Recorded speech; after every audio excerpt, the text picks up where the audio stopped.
Maverick News presents The Rick Walker Show. Defrag your mind.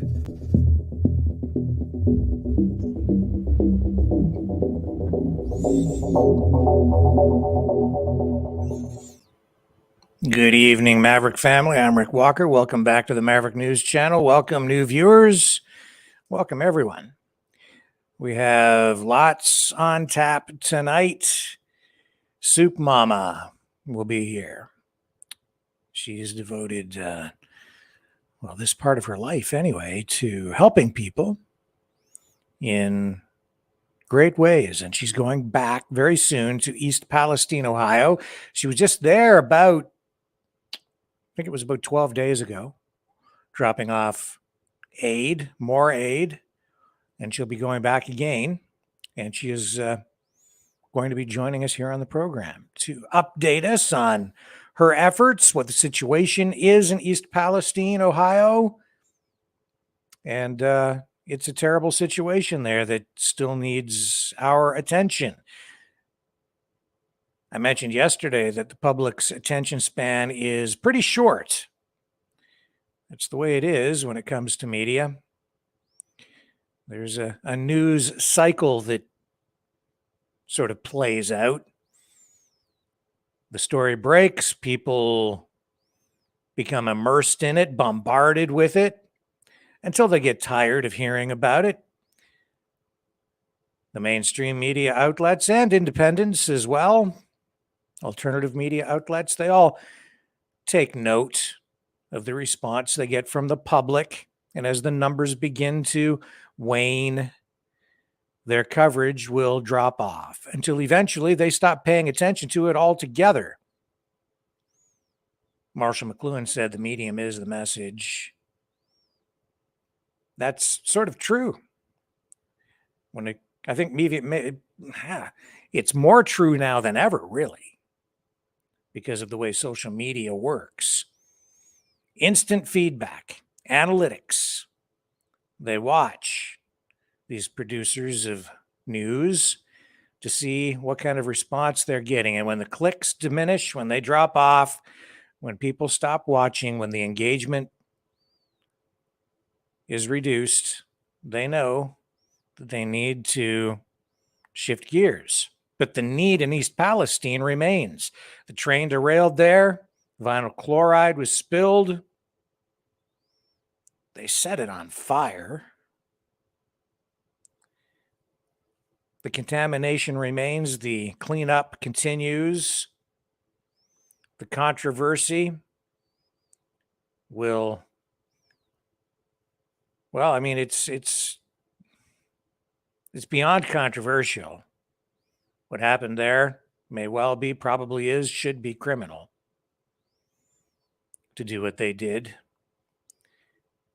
setting that vinyl chloride on fire, the effluent spewing into the atmosphere and dissipating, spreading out over a larger area, exposing people to that contamination.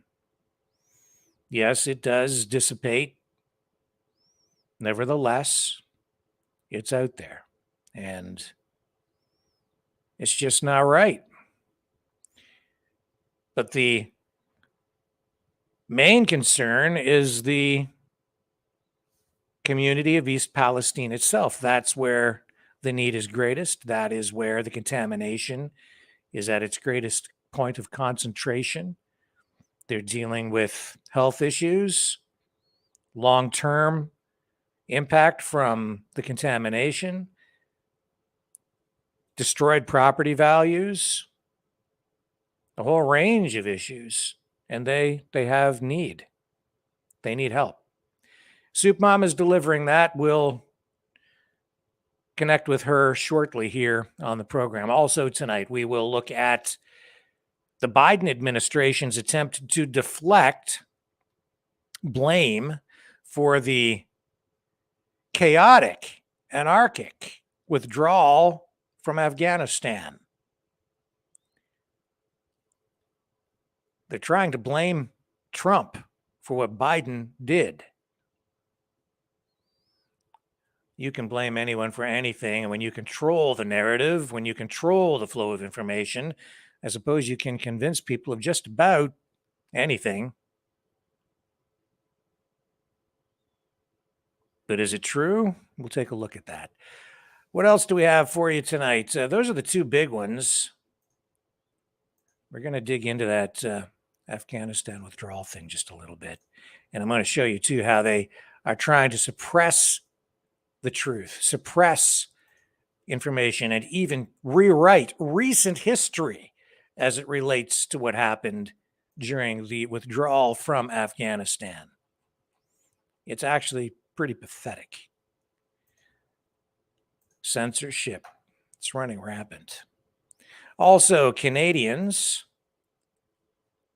not satisfied with their healthcare system. Less than half, according to a new survey, say they're satisfied with the way the healthcare system is operating. Chronic problems, they've been in place for, honestly, decades, these problems.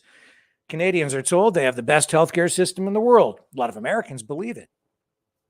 The reality is we have very long wait times. The care can be very good if you can get access, if you can get a doctor. And when you do get in, as I say, it can be excellent care. It depends on the procedure. It depends on a lot of things. In other cases, it depends on where you live, because people have different access to different kinds of care, different levels based on geographic area. Canada is a vast country. It's massive in size. Second largest country in the world in terms of land mass. Everything is spread out. That presents huge problems, well, challenges for government to deliver adequate healthcare services. We'll talk a little bit about that as well tonight, because healthcare, it's a sacred cow in this country, in Canada. And it's presented to the rest of the world as some sort of a shining example of what healthcare can be, while it's actually falling apart. All that and more straight ahead. Don't go away.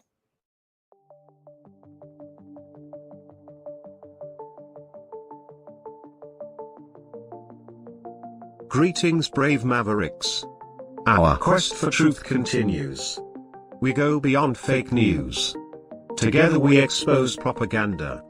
Together we pull others out of rabbit holes.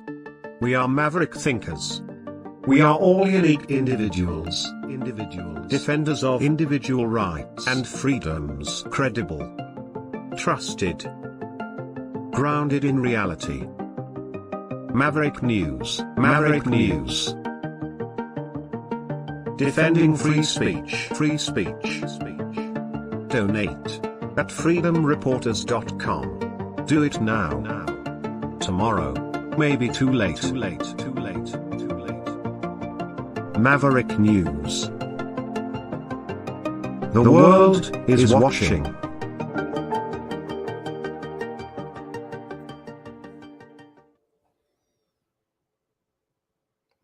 I'm back. And a story that I did not mention that I'm just becoming aware of is that Calgary pastor Derek Reimer has been arrested again. He has been charged with hate-motivated crimes, which stem from an altercation at a children's library drag event. This is the third time in the past 5 weeks. He appeared briefly before a justice of the peace Wednesday, as the Crown indicated it plans to revoke his bail. Wait a minute. This is an old story. Who put this in front of me? Nope. Old news, not fake, just old. It was thrown to me as though it was fresh. I apologize. False alarm. But we'll have more to say about that too in the days ahead. Ignore, ignore, ignore. We'll come back to that another time. That is not new. That's not new at all. And I see why it was sent to me. It's because the mainstream media on one of their websites threw that up as a headline story as though it was fresh and new, but it isn't. That story is what, 3 or 4 days old now. Yeah, from last Wednesday. So never mind. Never mind. What else are we going to talk about? Let's get right into. Oh, yeah, there was this Chris Sky thing, too. Did everybody see that this week? I know that everyone's been talking about it. He was given a bunch of traffic tickets. Various versions of the video went viral online. Let's bring that up. Here's a version of that video where Chris Sky was given traffic tickets. Make of this what you will. I have your phone. Hi. Mayoral candidate of Toronto now, Chris Sky. Okay, so Yeah. the detective said it's still active, so you might want to contact your lawyer, let them know that it's showing on secret still. You can rectify it, okay? We're not proceeding with that. We're gonna be giving you one summons, okay? So on June 8th, Oh, wow. 2023 at 9 a.m., courtroom C, OC Hall, 63 Shoe West, the city of Toronto. It summons For what? I'm gonna explain it to you. Hello. Hi. Sorry, I got you here with the police. They're giving me a whole bunch of Summons, summons. right? So He's talking to his lawyer on the Interface phone. has all your options for careless driving, drive with a handheld communication device. How do I have careless driving? He was pulled over. Shut the fuck up. Just listen. Yes. Driving while under suspension, criminal center permit, and insurance for the motor vehicle, and also operating a suspended license. Oh, my God. Driving while under suspension. Right, as many here. Oh yeah, I see that. Yeah, suspended.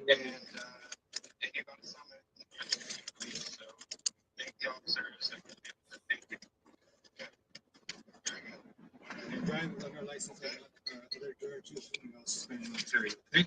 So your options are here. All your information's here. You cannot be driving because you're suspended. I'll drive. I certainly do. You have your license I- confirmed that you- yep, you're- I will give it to you right now. There you go. Thank you very much. Mhm. I knew they wouldn't let me drive after I beat my. Okay, look at this, guys. Look at this. This is what happens when you have crooked crony, piece of garbage cops. It's okay. 3 months, I'll be your boss, and I have your names and badge numbers. Thank you, guys. Yeah, good luck. Look at this, guys. Let's show this what we got here. Failed to have insurance card on a rental car. Let's see what else we got here. Driving under license of other jurisdiction. Oh, wow. That's two. That's totally not. Driving with handheld communication But device you weren't driving. while pulled over. Driving while pulled over. Okay then. And driving while under suspension while pulled over. And of course, this one's my favorite. Careless driving. Careless driving for being pulled over. Okay, here you go. Jennifer, thank you. Yep. Thank you. Good night. And then we Bye. got failed to surrender permit for motor vehicle. Okay. Anything else? Okay. Anything Switcheroo. Anything else from these losers? Anything else? This is all they got for me? This is what they got? This is what they got to try to stop me? They're going to be like, oh, you know what, Chris Guy, you're going to run for mayor? We're going to take away your license again. You think I give a shit? I'm going to have people drive for me. Like, that's going to stop me? Like, this is going to stop me. These papers. Give it a rest. Okay, I'm guys. going to take off. This is absolutely pathetic. Waste of time. And it just goes to show you exactly what the real thing is. They're scared. And they should be, because I'm going to win. And when I win, this shit's not going to happen to anybody anymore. Hey guys. There you go. Our guest has arrived. Let's jump right in there. Hello. Hello, Well, hello. Sorry. welcome, I just put welcome. my phone on Do Not Disturb. Hang on. I just need to stop this video that's playing in my head. There we go. Now my audio is better. Now I can hear you. Welcome. It's a privilege and an honor to have you on the show. Well, it's an honor to be here, actually. It's very cool. So thank you for having me. Yes. For people who maybe don't know who you are, can you just explain who Soup Mama is before we get into the whole East Palestine, Ohio thing? Sure, no problem. Well, my first name is actually Charisse, but everyone has come to know me as Soup Mama. And I got that nickname last year when I was in Washington with the truckers convoy here in the States. So while you guys had Canada going on in Ottawa, we were in Hagerstown, Maryland with the People's Convoy.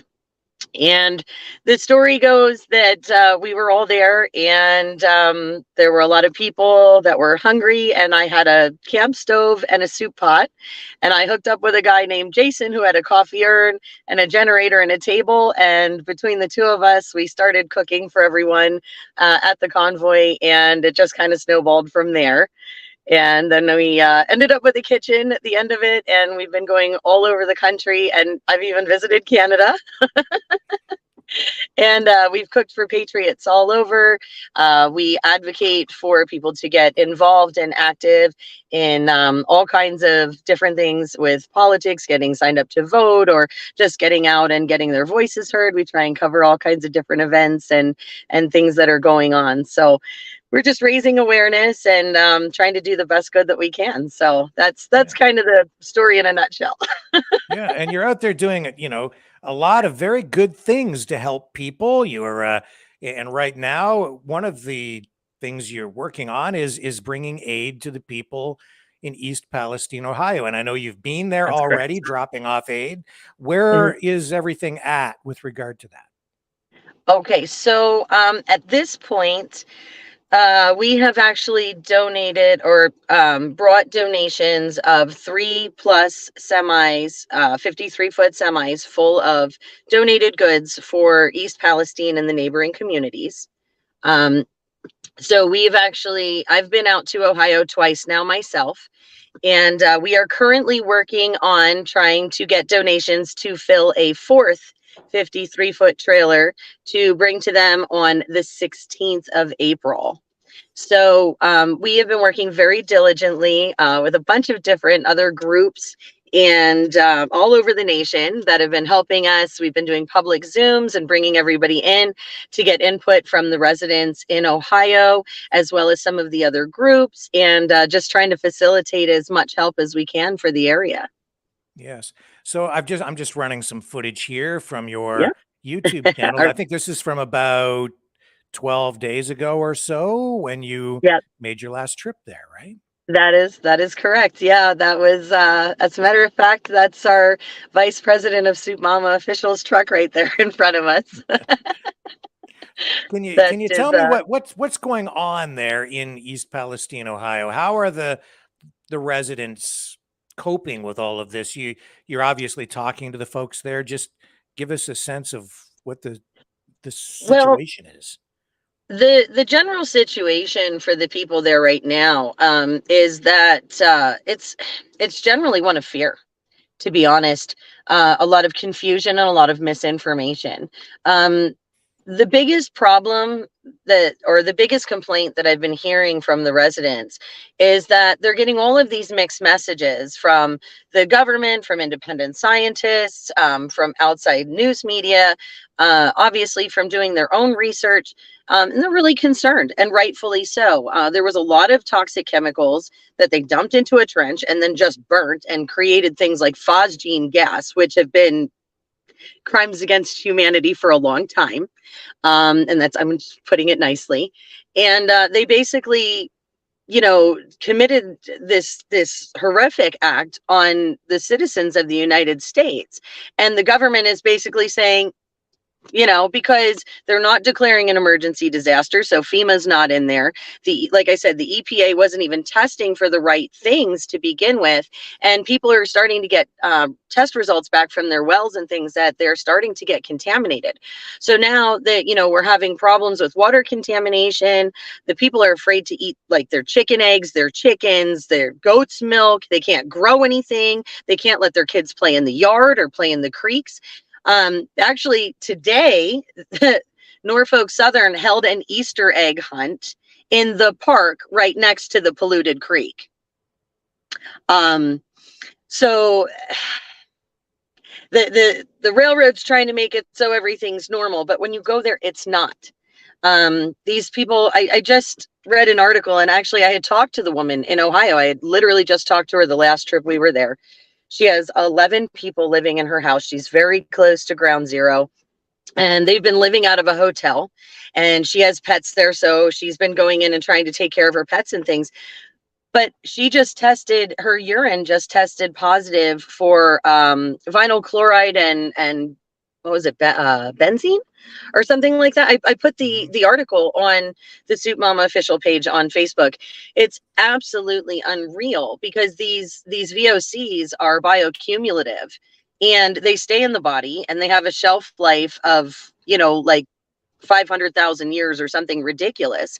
And we know that these chemicals can cause things like leukemia, and they can cause rashes, and they can cause respiratory issues. And that's really what these people are experiencing. And you're finding that, people can't get blood tests for these things because the major chains are no longer carrying these dioxin tests. And then they want to get their soil and water tested, and they're getting stonewalled all these different places. And it's a very scary and very difficult time for a lot of these families because they don't know where to turn and they don't know what to do, and no one's helping. And that's the scariest part of all, is the government has just completely failed them on all levels. And to me, it doesn't matter if you're right, if you're left, if you're independent, whatever, it does not matter. These people literally have been let down by everyone, and they're scared and confused and, helpless and abandoned, really. Right, because the problems they're facing there would be long-term contamination of their community, health concerns, even property values. Correct. Worried about their kids' health, exposure, Right. even their pets, right? Correct. Food supply, everything. Yeah, and this is not a rich area. So these people, the average median income is something like 45,000 a year. And so that puts them like right there, kind of at that poverty level. A lot of these people are on disability, or they're elderly. They have small, like, it's families just starting out. Like, I talked to a gentleman who literally bought his house the same week that the train derailed. He had just bought his property and he was renovating, and he's like, I don't know what to do. He's like, I'm stuck. Another lady, she has 3 years left to go on her mortgage, and, her property values are going through the floor, and she's on disability. Where is she going to go? Where are her and her kids going to go? Another lady I talked to, they have 100-year-old farm. It's been in their family for 100 years, a century farm, and the land is ruined. So it's really heartbreaking when you really start to get to talk to these people, because they're just like you and me. They're no different. They're, regular everyday families. They go to work, they work really hard. They want to enjoy their kids' sports. They want to come home and put their TV show on. You know what I mean? They do everything the same way we do. And this could have happened anywhere in the United States or anywhere in the world. And this would be affecting those same communities the same way. It's such a tragedy that the reaction and the response has been so minimal for these people. I mean, there's train derailments all over. We know this. There are other accidents and other, natural disasters happening all over the globe. But in most of those cases, the government works properly, or the agencies designed to go in work properly, like FEMA and the EPA and the health departments and all of those. In this situation, they have not done that. They have literally just left these people be, and they're not receiving help. And it's terrible. It's absolutely terrible when you sit and talk to them and really get to hear their stories. Yes, because the Biden administration basically ignored this at first. Mhm. Then Trump did come to town. Did that, and that Correct. seemed to make a bit of a difference by focusing some attention on it. Just give me your It assessment did. of that. Well, if nothing else, it boosted the morale of the residents. I also know that Rudy Giuliani was there as well. And Real America's Voice was just there. The last time I was there, Real America's Voice, Steve Bannon, The War Room, John Fredericks, all of them, they were there and they did an entire special, which was great to bring the awareness back to this community. Because unfortunately what happens is we have been so desensitized to so many things in the media, so we see all these disasters and then you see them 1 minute and then they're buried in the news the next. The problem is that when this story got buried in the news, it buried the potential help for these people. And like I said, when you have a community that's basically a farming community and they're used to growing their own food and they're used to eating their own chicken eggs and things like that, and you take that away from them, just from a financial standpoint, just from the groceries alone, their grocery bills maybe went from $150 for orange juice and bread and little things now to like $500-600 because they can't even hunt. I mean, if you think about it, it takes all the wildlife out. I mean, so many fish and amphibious creatures have died from the pollution in the waterways.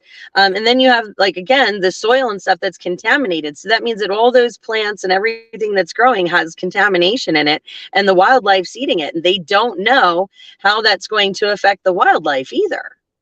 So all of their food sources have been absolutely ruined. Their land has been ruined. The air has been ruined. The air quality there is absolutely horrific. Absolutely horrific. And these guys I don't know, by the grace of God, how they're doing it, because I know the last time I was there for 4 days. And by the time I came home, I was so ill. My voice was very scratchy. My nose was all stuffy. I actually ended up getting an infection in my eyelid the last time I was there, and ended up with a black and blue eye from this last trip. So it was pretty crazy, actually. I actually posted pictures of that because I've never had anything like it before. Why is the air quality not good now? Is that because the chemical is still sort of evaporating, or you're getting some sort of gassing off of the remains that are there from the spill and then the combustion process?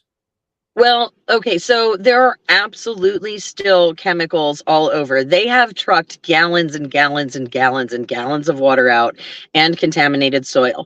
But from what I'm understanding from the people that live there, when this all happened, yes, they tore up part of the tracks, but they put down new tracks right over top of the contaminated soil.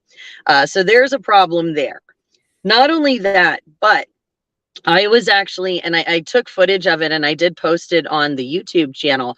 I had one of the residents who was kind enough to take me to Leslie Run, which is one of the streams that comes from EP with the contaminated water. And we were in there, and as you're flipping rocks over and stuff, you can see the dioxins being released into the water and it forms these bubbles. And then you can see all this stuff coming up. Like all the oils and stuff coming up, and then the water gets this weird shimmer on the top of it. It's absolutely disgusting. And this is 2 months later. So what's happening is as this, as this stuff is still seeping into the ground, it's still coming through the waterways. It's still polluting the Ohio River. And this water looks absolutely benign until you start poking around in it. And after you're standing over it, as you're turning everything over and releasing that, it's almost like being hit in the face with acid. It does. It makes everything in your face burn. Your lips start burning. Actually, we were at the creek for about 10-15 minutes, and I got to the point, I'm like, girls, we have to go. I can't do this anymore. It's literally like sticking your head in a steam vat of acid. It's horrible. Wow. And the the contamination is at its highest concentration right there in the community. So this is where the need is greatest. What kinds of things do the people there need? Because you're bringing aid, but what do they need? Okay, well, so the first the first two trips or so, it was sort of, we were just bringing kind of, cleaning supplies and dry shampoos, feminine products, things like that, just to kind of replace things that might have been contaminated, things that would be useful. Obviously, like dry shampoo is a huge thing if you don't have water. So we were trying to think along those lines. However, as time goes by and we do more of these public Zooms and we have more people from Ohio and the Negley and Darlington, East Palestine, Negley, Darlington, all those areas coming in and talking about things, one of the biggest concerns right now is actually food. Because again, everything's contaminated and they cannot afford to feed themselves. So that is actually really one of the biggest things. Now, one of the other horrific things that I found out is that they have been trying to count the income from the railroad to help with people who had to move and or staying in or hotels and not in their homes right now, people who are displaced. They're trying to count that as income to take away their food stamp benefits for the lower income families. Now, there are ways for them to fight it. So if anybody from that area is listening and watching right now, if you don't know how to fight it, please email me at soupmamaofficial@gmail.com. We will get you in touch with Miss Elvira from our board, and she can help walk you through how to do that, how to appeal that process. But again, there are some people that may have already gotten their stuff turned down or didn't know about the appeal process. And like I said, they are trying to use that income to take away those food stamps for those lower income families. So the food is definitely one of the number one priorities right now. Non-perishables obviously are the easiest to transport and they can keep well, and they're sealed in containers that shouldn't be able to be contaminated for the most part. So that is our number one focus for this next donation run. The other big things would be soil and water testing. Folks are very, very afraid to use their water and they're afraid to grow anything in their properties. And what we found out is it's about $1,000 for each soil sample to be tested, and it can cost up to $250 to test a well. And most of these people aren't necessarily on the city water. So this is what makes it really interesting, is that a lot of them aren't on like the city water itself. They're actually well water. About 80% or so of the communities are on well water.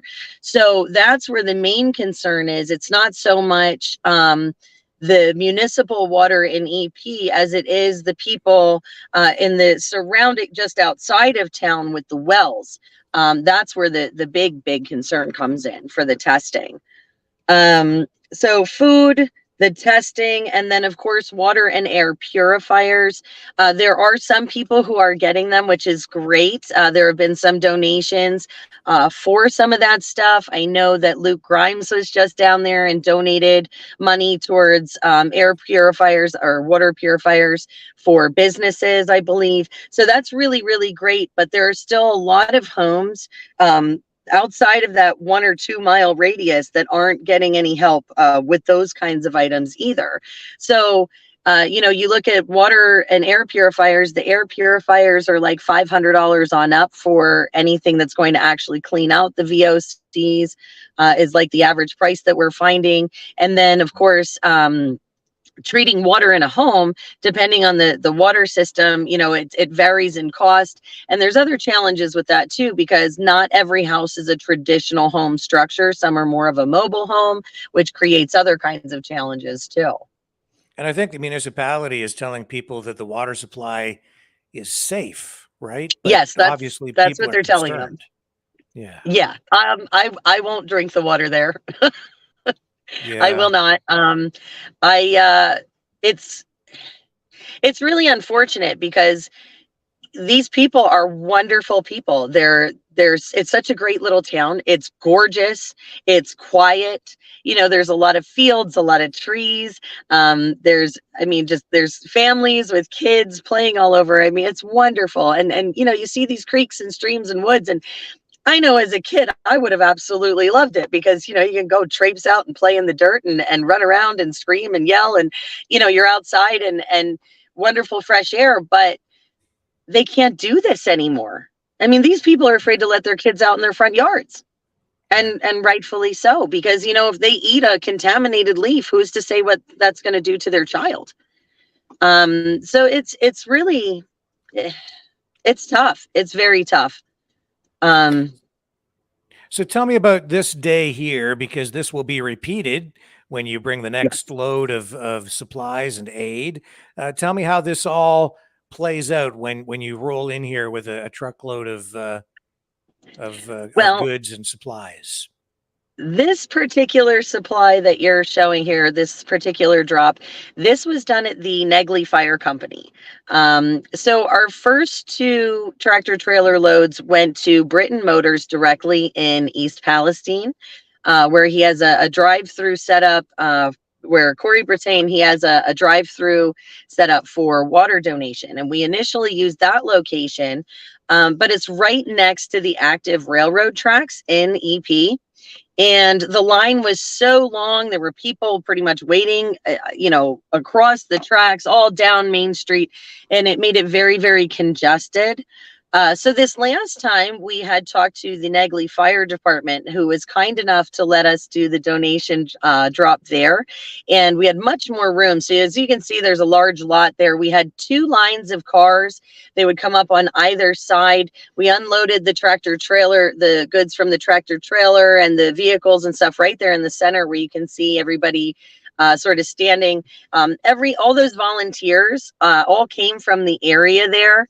Absolutely wonderful, wonderful people. Lots of boots on the ground helping out to make this possible. And they helped sort everything out and put together, you know, as the cars would go through, they'd just load up whatever they needed and would send them through. And I actually took footage of that. That line, the line of cars, I walked the entire line of cars. It was over a mile long. People sitting for hours waiting for some help, just to help alleviate some of the expenses while they're paying for these extra lodgings and while they're paying for the extra groceries and all of the extra doctor visits and trying to save for soil samples and well testing. And it's absolutely amazing. But the guys on the ground, they were absolute rock stars. Like I said, a lot of amazing groups, a lot of amazing people coming together from Ohio and all over the nation to make this possible. Wow. So in the face of adversity, this really has brought out the best in people in the community. Yes, I have seen a lot of people working together in the town, and they are really pulling together in a way that is just absolutely phenomenal. And they are not going anywhere. They are not going to be silenced.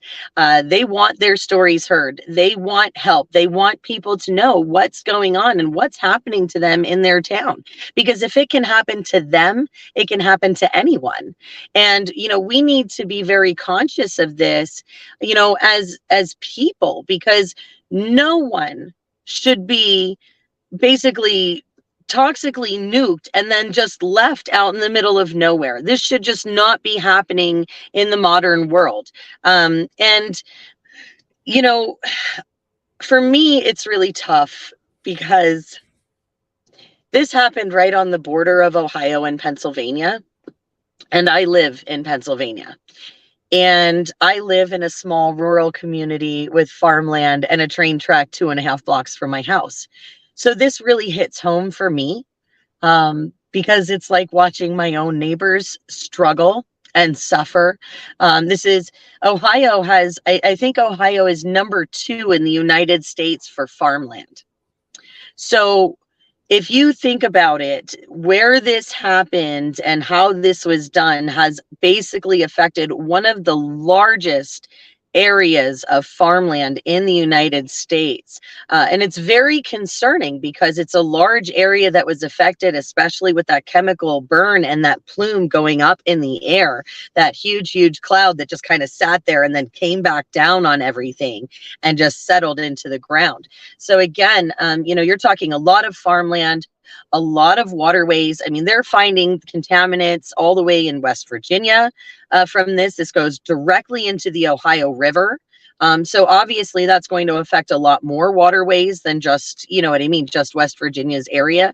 So this should be very concerning to everyone all over, because not only is this going into the waterways and the soil, but then you have to remember, when you remember how science works, this goes back up into the atmosphere and comes back as acid rain, which is going to affect everyone and their crops everywhere all over. Yeah. So you gave us your email address, soupmamaofficial@gmail.com. Is there a website that we should make people aware of as well?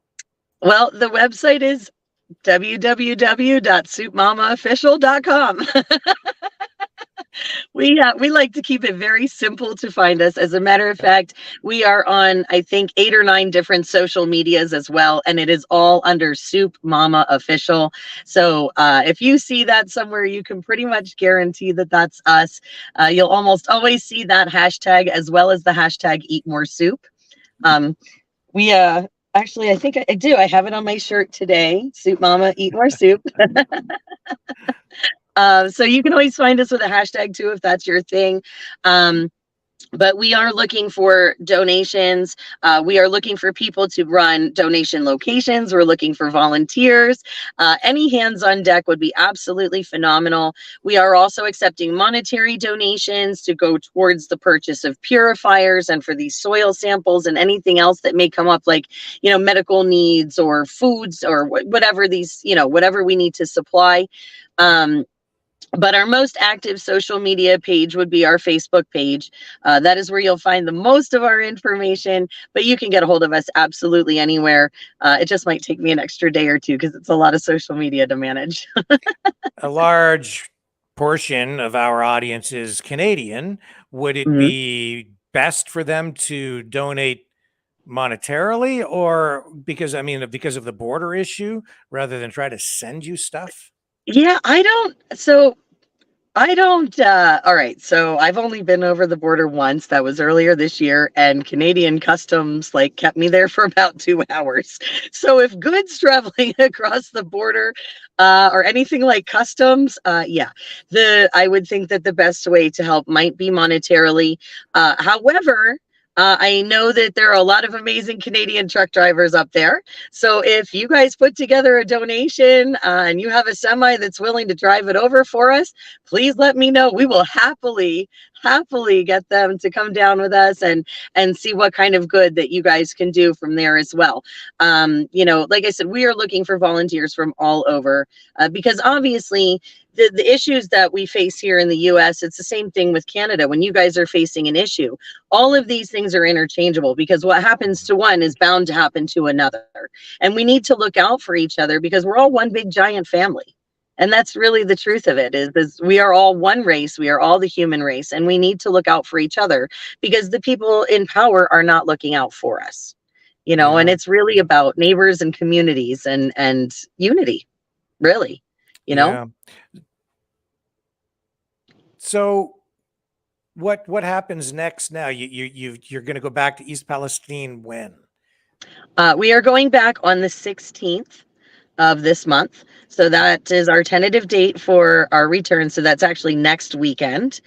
We do have another public Zoom scheduled for Monday evening. So anyone that would want to get any more information, join in. We actually will be having a bunch of different residents from the East Palestine area on that Zoom to speak to exactly what's going on in their towns, tell their stories, and let people know exactly what it is that they need. So if anybody is interested in learning a little bit more or finding out how they can help, or wanting to ask questions or talk to these people, we encourage you to please join us. It'll be at 7 p.m. Eastern Standard Time. I do have the Zoom link already put out on the pages, so you can find that there. I will be sending it out again and reposting it over the weekend as well. I know it's busy with the holiday and everything, so happy Easter, everybody, for those of you that celebrate it. But we still, even with the holiday, we still have to keep in mind that some of us are very fortunate and blessed every day that we don't have to think about things like our groceries or our water, and we can take those things for granted. But there are people out there who are suffering, and they can't take those things for granted. And I try to keep that in mind as we go through this season, because it really truly is a time for people to wake up and stand up and refresh and renew. And we need to really, Easter is a time of hope. And that's the truth of it. These guys need hope more than they need anything else. And, they need hope and love and prayers, and they need our help. So we should keep that in mind throughout this season at any rate. And like I said, Monday night is going to be a really, really big Zoom. So I'm very excited, and I hope that we have a lot of people join in and come and find out what's going on and volunteer to step up and help a little bit. That would be wonderful. And we can promote that. We can, remind people of it, again, before we get to Monday. And Awesome. I guess it's incredibly important, because it seems to me the mainstream media has just pushed this aside now. Like they reported the disaster and they've kind of now moved on. Are you getting that sense as well? Because I'm not seeing the, much coverage on it at all now. Sorry, did we lose you? I think maybe we're losing the audio, but yeah, I guess that Zoom meeting on Monday is just one example of the way, it's incredibly important, or a way to keep this in front of people and remind people, because the media has sort of moved on from this story from what I'm seeing. Is that your assessment? Yeah, and that's the problem. Like I said, they reported on it and then they buried it and left these people high and dry, and that's not okay. It is not okay. Like I said, at the end of the day, when you look at what was done, the train derailment was unfortunate, and we can all say, accidents happen. But the train derailment is only one part of it. The part of it that's concerning is how they handled it. And the fact that they haven't declared an emergency disaster so FEMA can come in and help these people out. And the fact that they had those trains running immediately. And the fact that they have buried this story. Again, those chemicals, when they burned, created all kinds of other really horrific chemicals. And everybody's just sweeping it under the rug like it's no big deal. But this is actually one of the things we should be screaming about from the rooftops, because again, this is poisoning our own people. And, this is something that should not ever be overlooked. Someone should be held accountable for these decisions that were made. And it should not be the people of the small towns of East Palestine and Negley and Darlington. There were people from Norfolk Southern that made this decision to burn this stuff off. That person needs to be held accountable, because they knew what was going to happen. It is a scientific fact. You take this, you burn it, it makes this. Yes. So this was calculated, and this is not acceptable. And again, these guys are not going anywhere, and they have been just crying for as much help as possible and as much attention as possible, so this doesn't happen anywhere else to anyone else.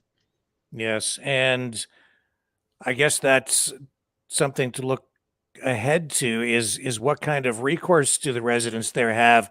And I don't know if you're involved in any of the legal aspects of this, or if you can give us any perspective on that.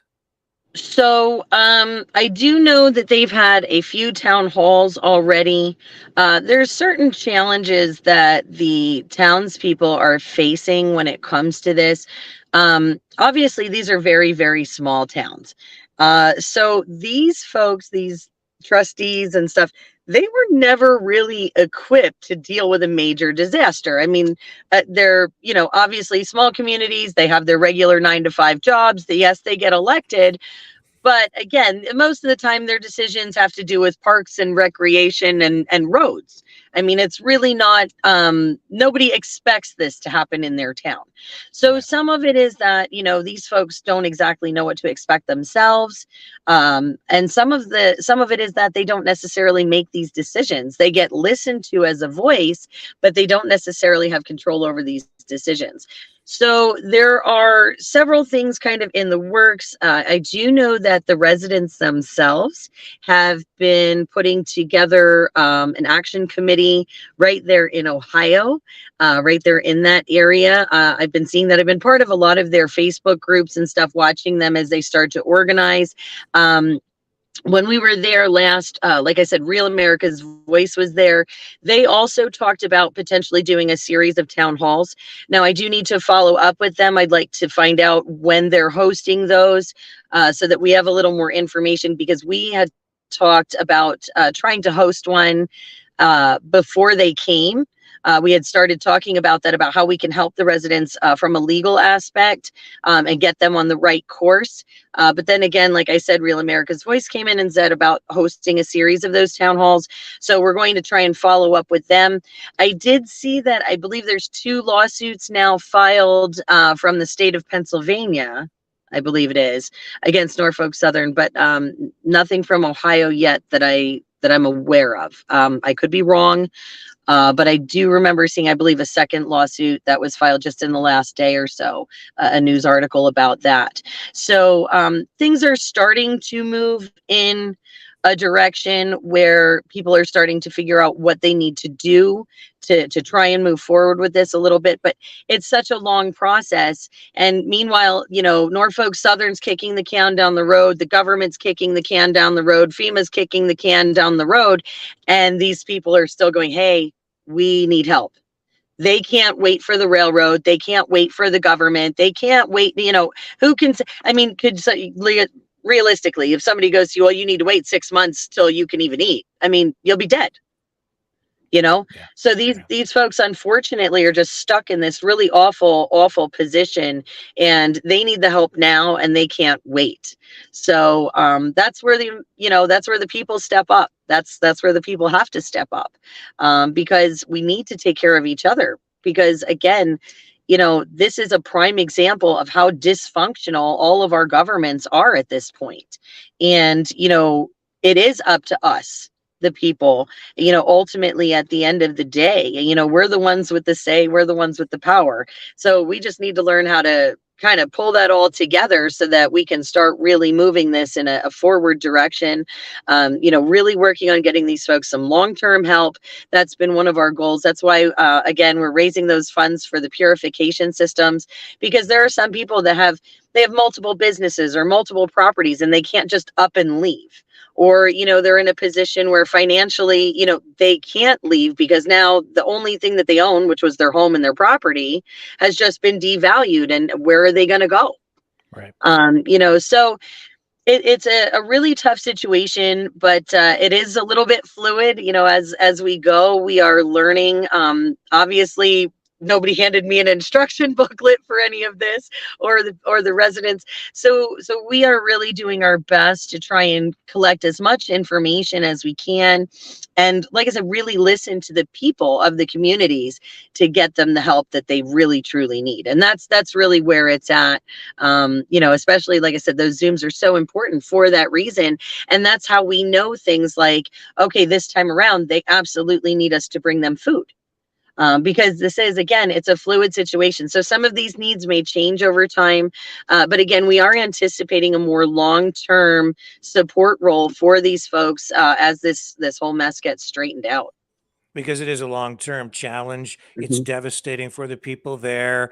Property values destroyed, really. And everybody knows that for the average person, it's your home that is your store of wealth. That's where you're investing all of your money over time. That's your retirement fund, essentially, right? Yep. or a big part of it. So if you lose the value of your home, that's like just taking the backbone out of your whatever you have for the future. It's destroying your future. Yeah, well, a So, lot of yeah, these people planned on giving their homes to their children, you right. know, and having generations of, you know, and there's places generations of families on a property, Yeah. you know, and they have to wonder, are their children even going to be able to keep it? Is it even worth giving to them? You know, and it is really heartbreaking. You know, and it's one thing to talk about. Oh yeah, it's just a piece of property, but again, you have to remember some of these people were born there. They've been raised there their whole lives. They've been raising their families there. This is their entire life. Yeah. You know, it's like, you know, it's almost like aliens plunking you out of the sky and putting you on Saturn and saying, you know, to these, when you tell these people to move, they don't know what that looks like. And how do you put you know, a value on that? How do you mark that heartbreak? How do you register that? Like, how do you really explain that to someone?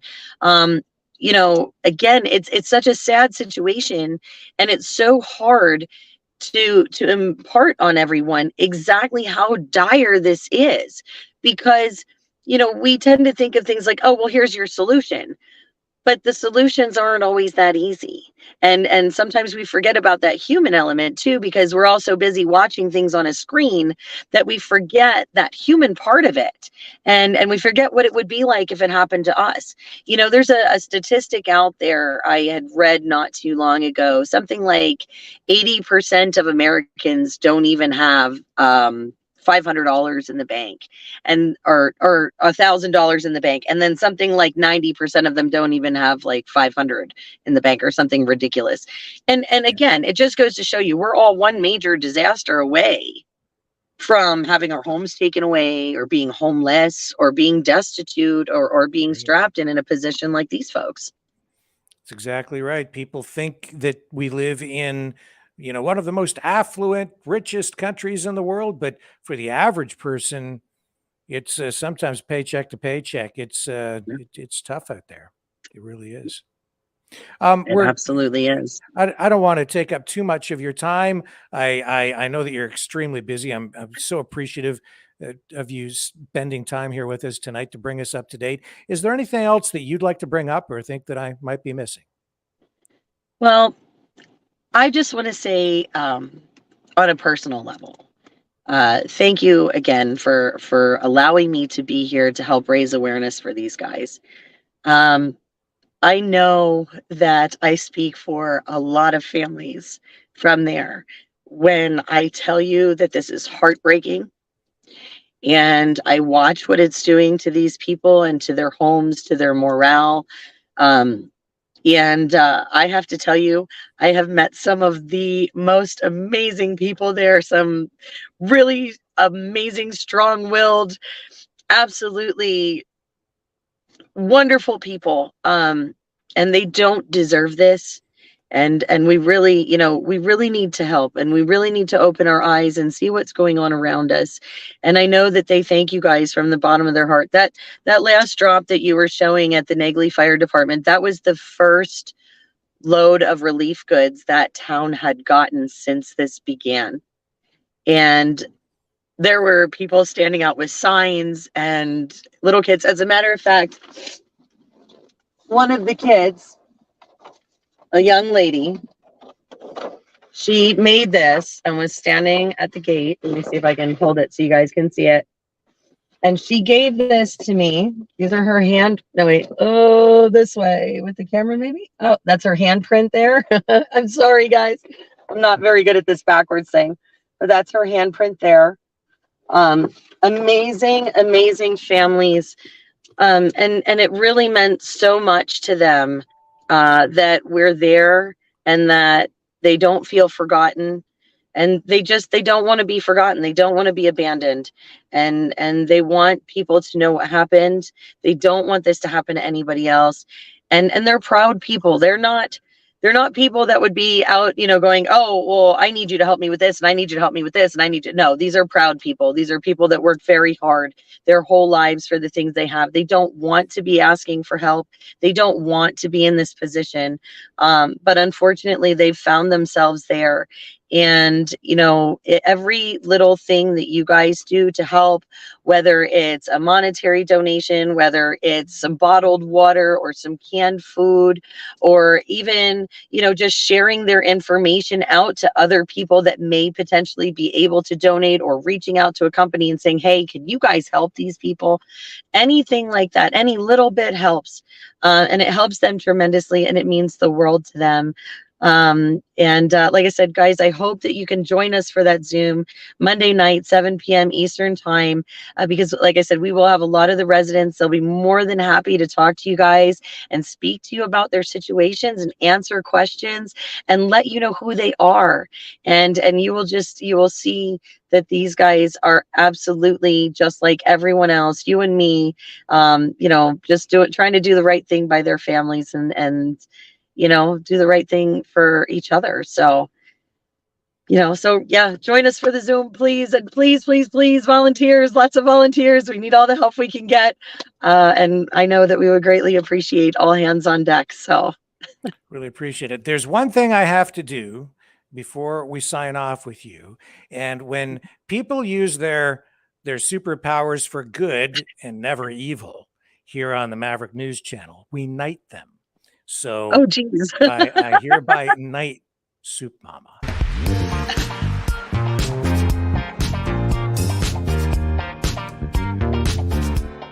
We, the Maverick family, do hereby dub thee an official Maverick Knight, freedom fighter extraordinaire. May your courage and devotion to freedom and truth become a shining example to the people of our world and the Maverick universe.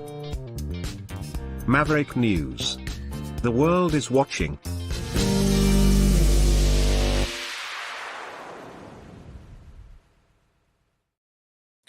Thank you. Thank you. I've never been knighted before. So that's pretty cool. You So absolutely deserve that. You've earned that. Thank you very much for everything you're doing. We will promote the Zoom meeting on Monday. We'll let people know. We'll maybe dip into it and hey, awesome. And broadcast it out a little bit maybe on Monday as well, just to make people aware and bring more attention to all of this. And again, folks, if you can donate, you can do that at soupmamaofficial.com. If you want to contact Soup Mama directly, it's at soupmamaofficial@gmail.com. If you can help out in any way, that's how you do it. Canadians, I think probably the best way is just to donate some money so you don't have to deal with the border issues, and then they can put that money to good use. But do what you can, I guess.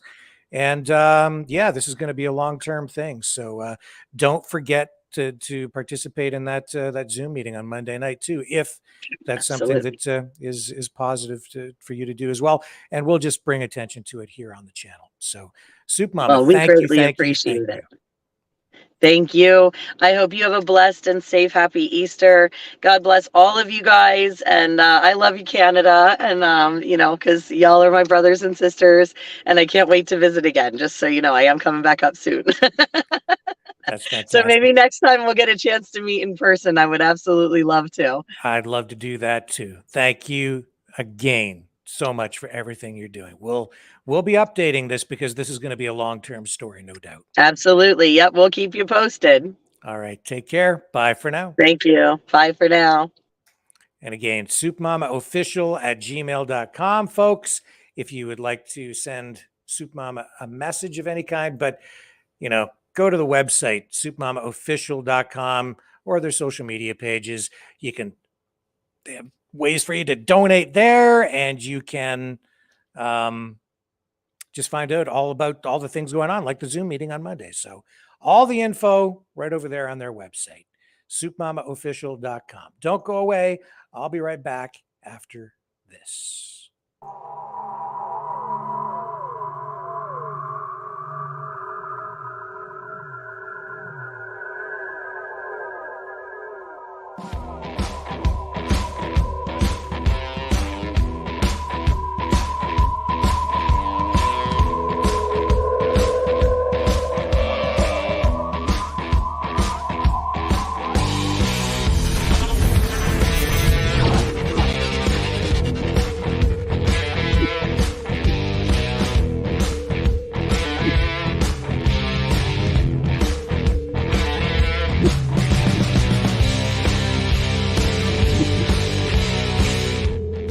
Maverick News.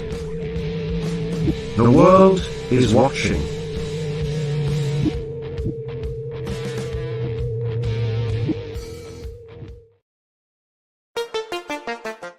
The New World Order. Government overreach. The Great Reset. Mainstream media lies. Now more than ever, independent voices are needed. Donate now at freedomreporters.com. That's freedomreporters.com. Maverick News. The antivirus program for your mind.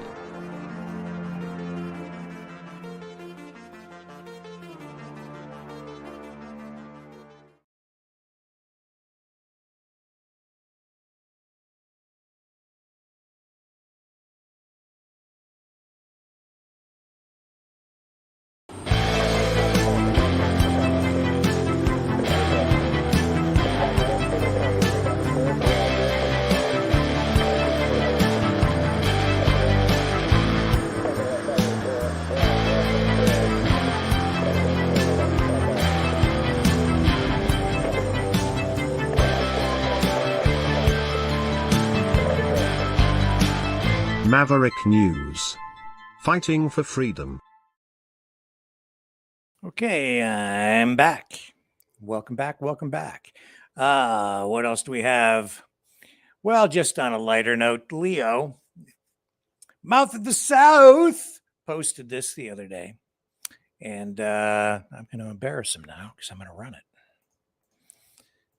Whether he likes it or not, I'm sure he'll like it. Here he is. We're making the money. We're rocking down here. I'm not telling you where we're at, but you know where I'm at. I'm at work. I don't own the rights to this music, but I did write a little bit of this music back in the day, back in 1989. You know who it is.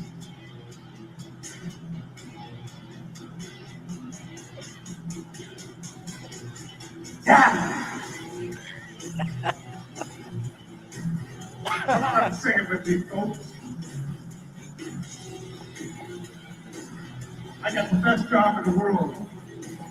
Working all weekend, baby. And I'm on my lunch. Don't forget my son to include everyone. Make it free from sin till the sin is gone. Sleep with one eye open. Keep your pillow tight. Extra light. Extra light. Take my hand. I could never let. Woo! I don't know if this is news. I'm not even sure if it's reality.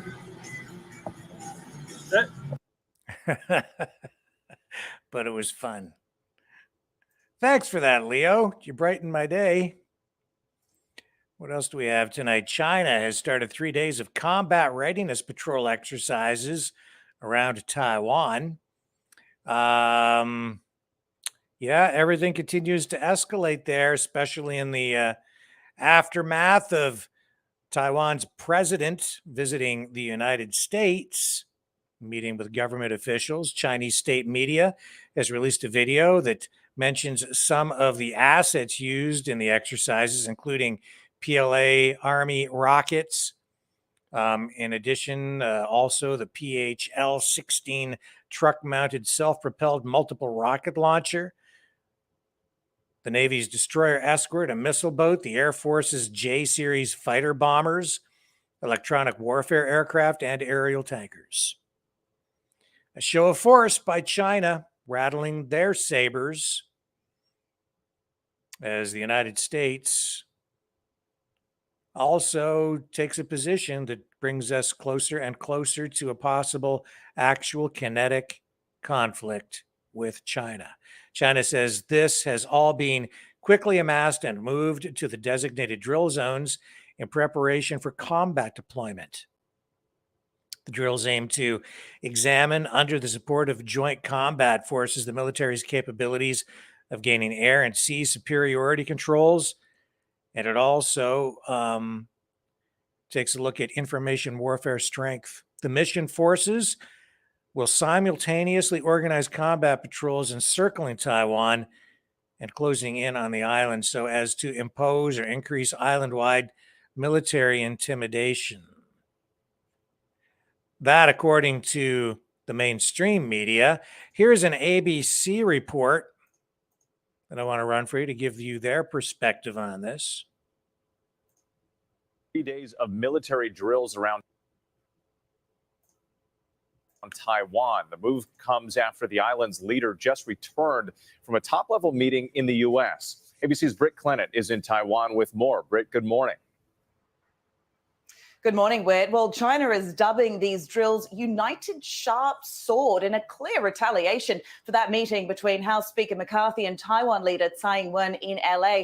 Now, we knew China was angry, but it appears to have waited for Tsai to return home before acting. Now, a video released by China's military this morning shows the drills underway, and it lists off a range of military assets involved, including long-range rockets, fighter bombers, missile speedboats, and Navy destroyers. Now, Chinese authorities made it clear the aim is to test out its warfare strength and intimidate Taiwan. Live fire drills will also be held in Fujian, which is just across the strait from here.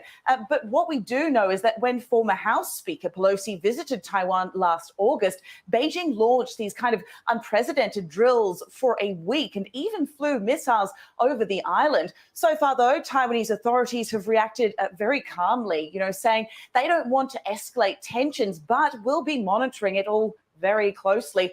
And they've already detected dozens of fighter jets crossing the very sensitive median line of the Taiwan Strait. Janae? Wow, man. We need to, I think, recognize, or at least the United States and the Biden administration really needs to recognize that we no longer live in a geopolitical unipolar world. The United States may still have the largest military, but China is catching up, and the United States is spread thin all over the world with bases globally. Yes, they have NATO, they have other nations as well, but in this case, given the geography, the way everything is laid out there, the U.S. forces, if U.S. forces go up against China in some sort of a conflict over Taiwan, I think the U.S. is at a severe strategic military disadvantage. That's just my opinion. And politically, also, the United States, they are using up their global goodwill with other countries. They've used it up a long time ago, really. And that's why you're seeing even NATO countries engaging with NATO's adversaries, China, Russia, South Africa, India. It's a new world, man. It's not like it was back in, the 80s, the 90s, after the fall of the Berlin Wall. The U.S. needs to be very careful here, and I think Biden is incredibly reckless, both in his words and his actions. He has proven to be, I think, on the foreign policy portfolio, incredibly incompetent. And they are trying to shift the blame now for the chaotic, anarchic, disastrous withdrawal from Afghanistan on Trump, which is just, it's an absolute joke, in my opinion. But that is what they are trying to do.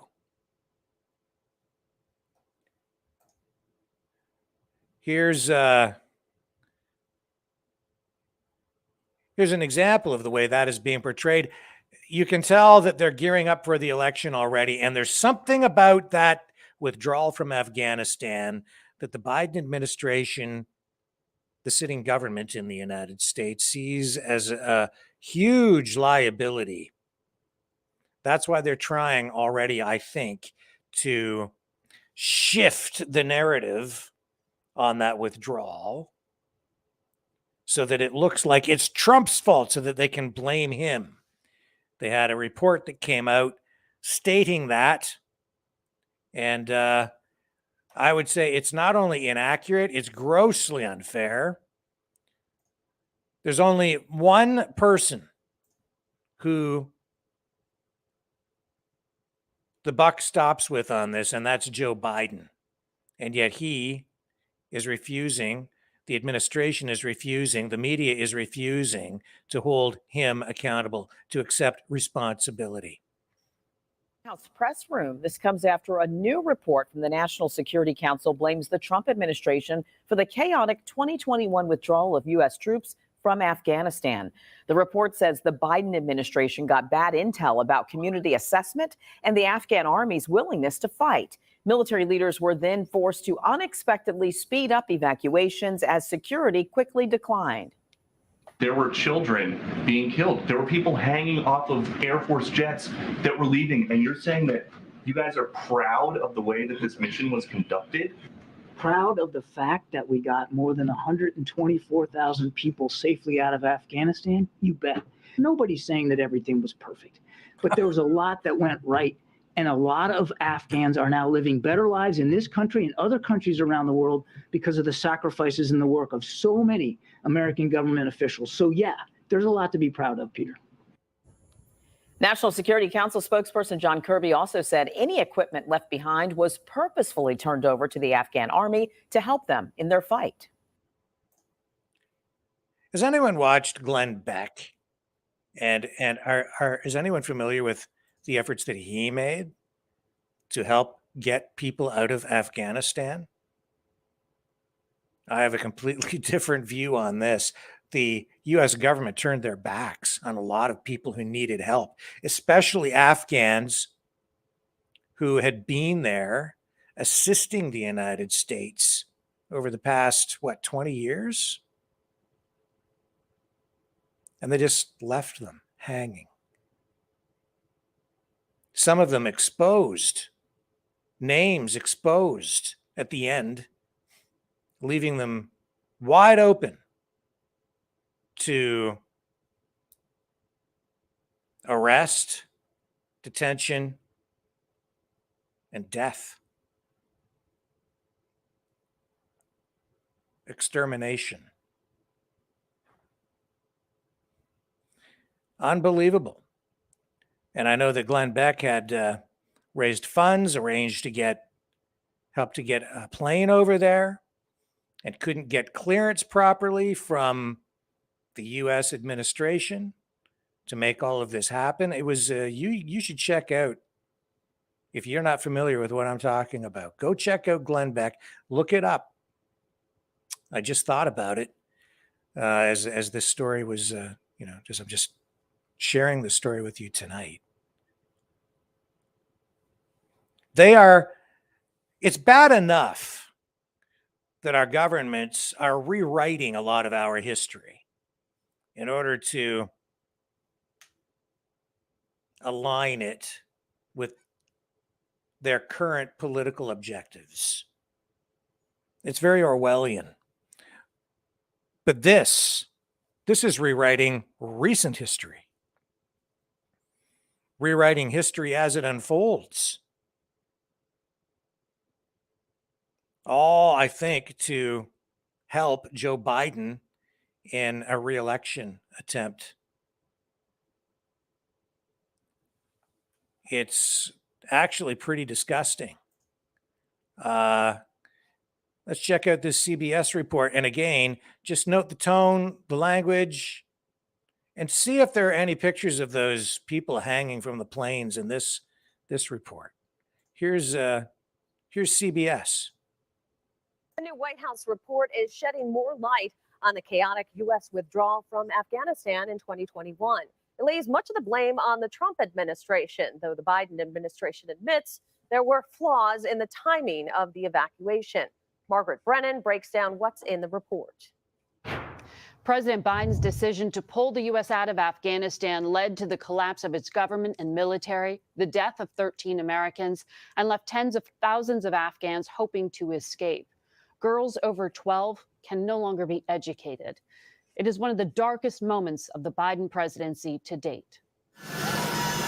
Nearly 2 years after the chaotic end to America's longest war, the White House admitted it should have started evacuating earlier. Clearly, we didn't get things right here. But the White House took little responsibility for executing a messy exit.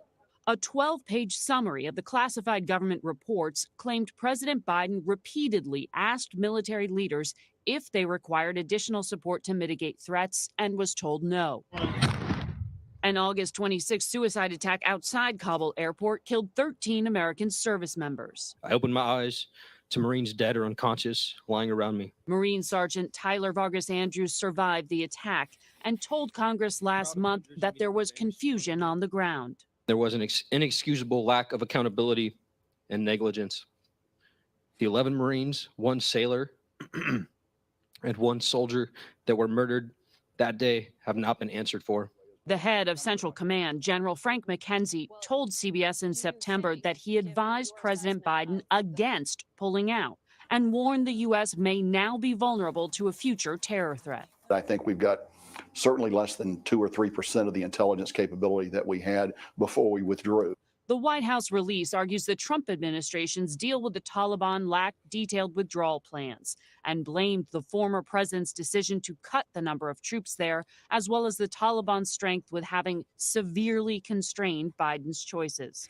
The summary is a snapshot of 2 classified reports submitted Thursday to Congress following a subpoena threat from Republican Congressman Michael McCaul, Foreign Affairs Committee chair.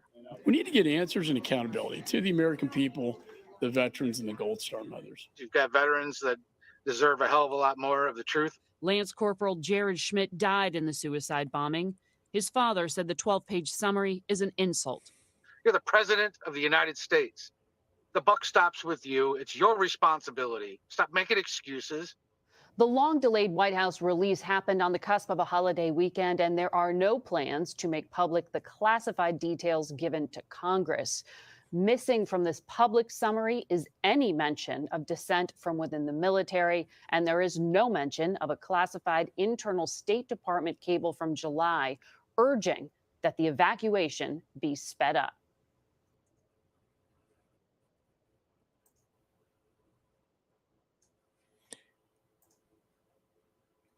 So, some truth in there. It's going to be very difficult for Biden to whitewash this, to sanitize it. Too many people know what really happened over there. That report, though, absolutely an attempt by, you can call it the deep state if you want, but certainly the bureaucrats, the puppets of the Biden administration, the powers that be, the deep state, to reframe the narrative on this. It's the first step to reshaping, rejigging what's in people's heads and the way that they see this. It was all Trump's fault. That's all it takes. Plant seeds of doubt and then let it roll out. And then you'll see, I think, the mainstream media over the next year, 2, heading into the next presidential election, shift. They're gonna dilute this story and just make it more, well, gee, I don't know, it might have been Trump's fault. Because they know Trump can use this. In fact, any of Biden's opponents can use this as real ammunition to come after Biden It's one of his biggest mistakes, his biggest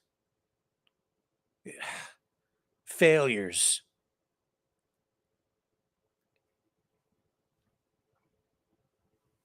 And as I say, I think it's absolutely disgusting. Not everybody's in Biden's camp, even the people that, even other Democrats. There is some criticism out there that may shift again a little bit over time, maybe a lot. But right now,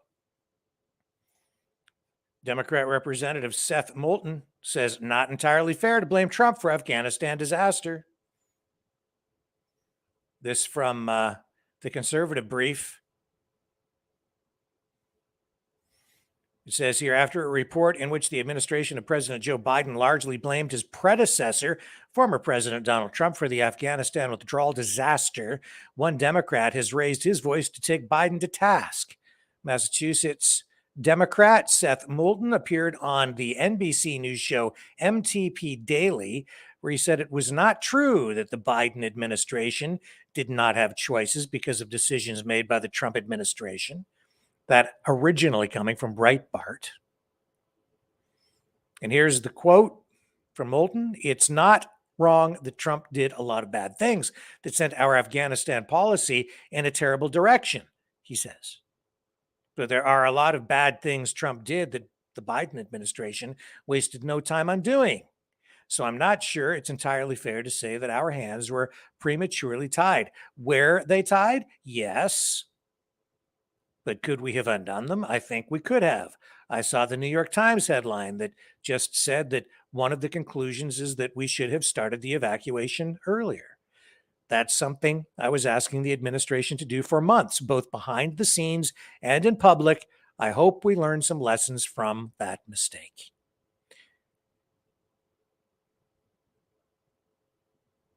And John Kirby, National Security Council spokesman, as you saw in those reports, running defense for Biden, for the administration.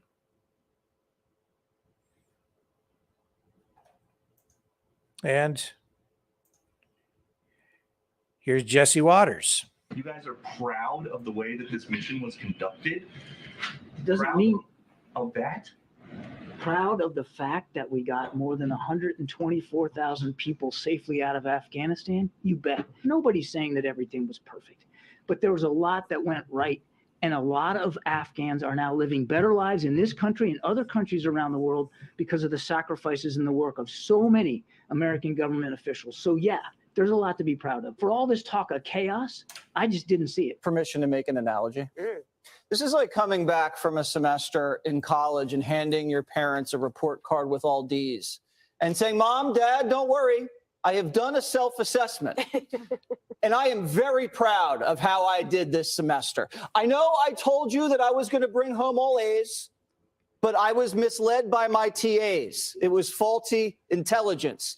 Now I know I inherited some circumstances which I could not control, the American university system, the teachers, my trapper keeper. But this is accountability, because I did find out one thing I need to do better. I actually need to study before the tests, not during the tests.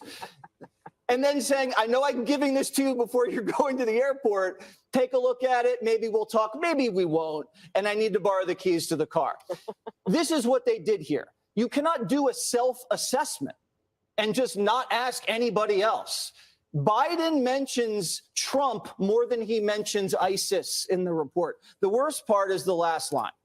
He says, after 20 years, $2 trillion, standing up an Afghan army of 300,000 soldiers, the speed and ease with which the Taliban took control of Afghanistan suggests that there was no scenario except a permanent, significantly expanded U.S. military presence that would have changed the trajectory. That's like saying they did everything right and there was no other way this could have been after 20 years. And that's bull. 100%. Complete bull. The buck stops with Biden. He was the commander in chief. If conditions weren't right to withdraw, If he needed more time, if he needed more resources, whatever he should have done, he should have done. If it wasn't right to withdraw at that time, then he should have waited and set up the conditions that were right in order for him to do it properly. But what happened was an absolute disaster, resulting in deaths. 13 American service people killed. I don't know if it could have gotten much worse. Maybe a bit. The U.S. forces left there at the end might have been overwhelmed by Taliban forces. Just the fact that they left all those weapons behind, all those supplies, everything that fell into the Taliban hands, ISIS, terrorists, who the hell knows where it's all going to end up. Just leave it. Makes no sense to me. None. It's almost like it was intentional. I'll chalk it up to incompetence, I guess, but I find it hard to believe. And you can see that not only is that report a first step toward rewriting recent history as we head into that next election, social media is on side with it too. When I was doing a search for that footage of the people running alongside that aircraft that was leaving and hanging from the aircraft, which I've seen before, they're pushing it down. They're suppressing that video. Don't believe me? Just check this out. Even when you find it, they give you that now. The following content has been identified by YouTube community as inappropriate or offensive to some audiences. Viewer discretion is advised. So now they've got that on it. And I understand that it can be disturbing to watch it, but it's hard to find it now. And they're putting that up in front of it as well to make it very difficult for people to find it and watch it, because it's embarrassing for the Biden administration or regime. It absolutely is. Here's what it looks like.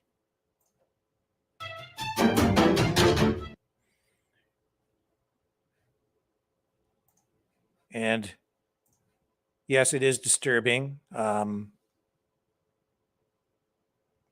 you see a person falling from that aircraft.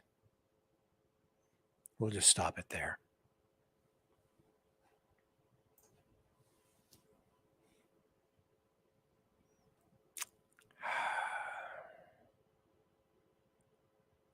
Is that Trump's fault? That's incompetence. Absolute incompetence. Sorry. The U.S. was there for, and allies for over 20 years. All of that because of 9/11. For what? For what? What has been achieved? What has changed?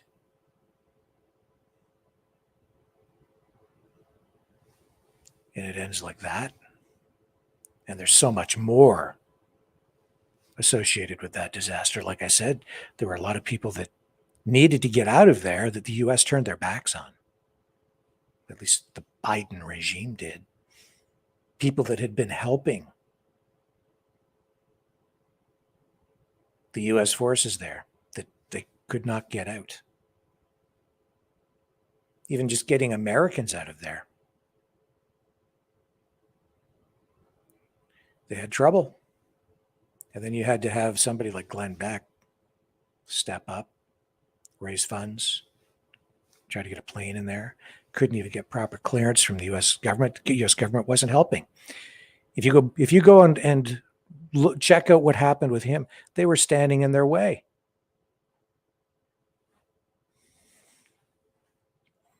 No, that's not Trump. That's something much darker. Just things that defy logic, that make no sense these days. I wish I could understand it. Aside from incompetence, it just takes you, if it isn't just incompetence, it goes to a very, very, very dark place very quickly. If it isn't that, then it's something way worse. You can't just deflect and say, Donald Trump's fault. It was his fault. No, sorry. Not buying that for 1 second. Options? You're in charge. You wanted the job, man. You said you had the answers. You said you could handle it. And that's what we got? Give me a break. What a joke.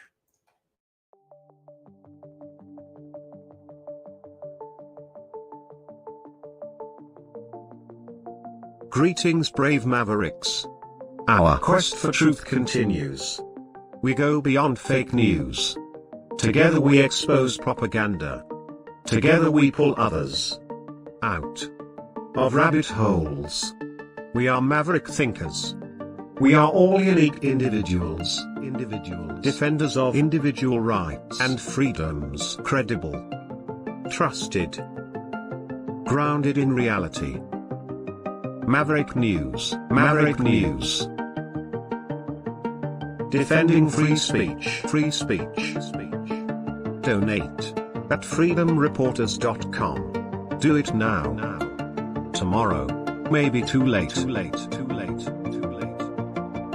Maverick News. The world is watching.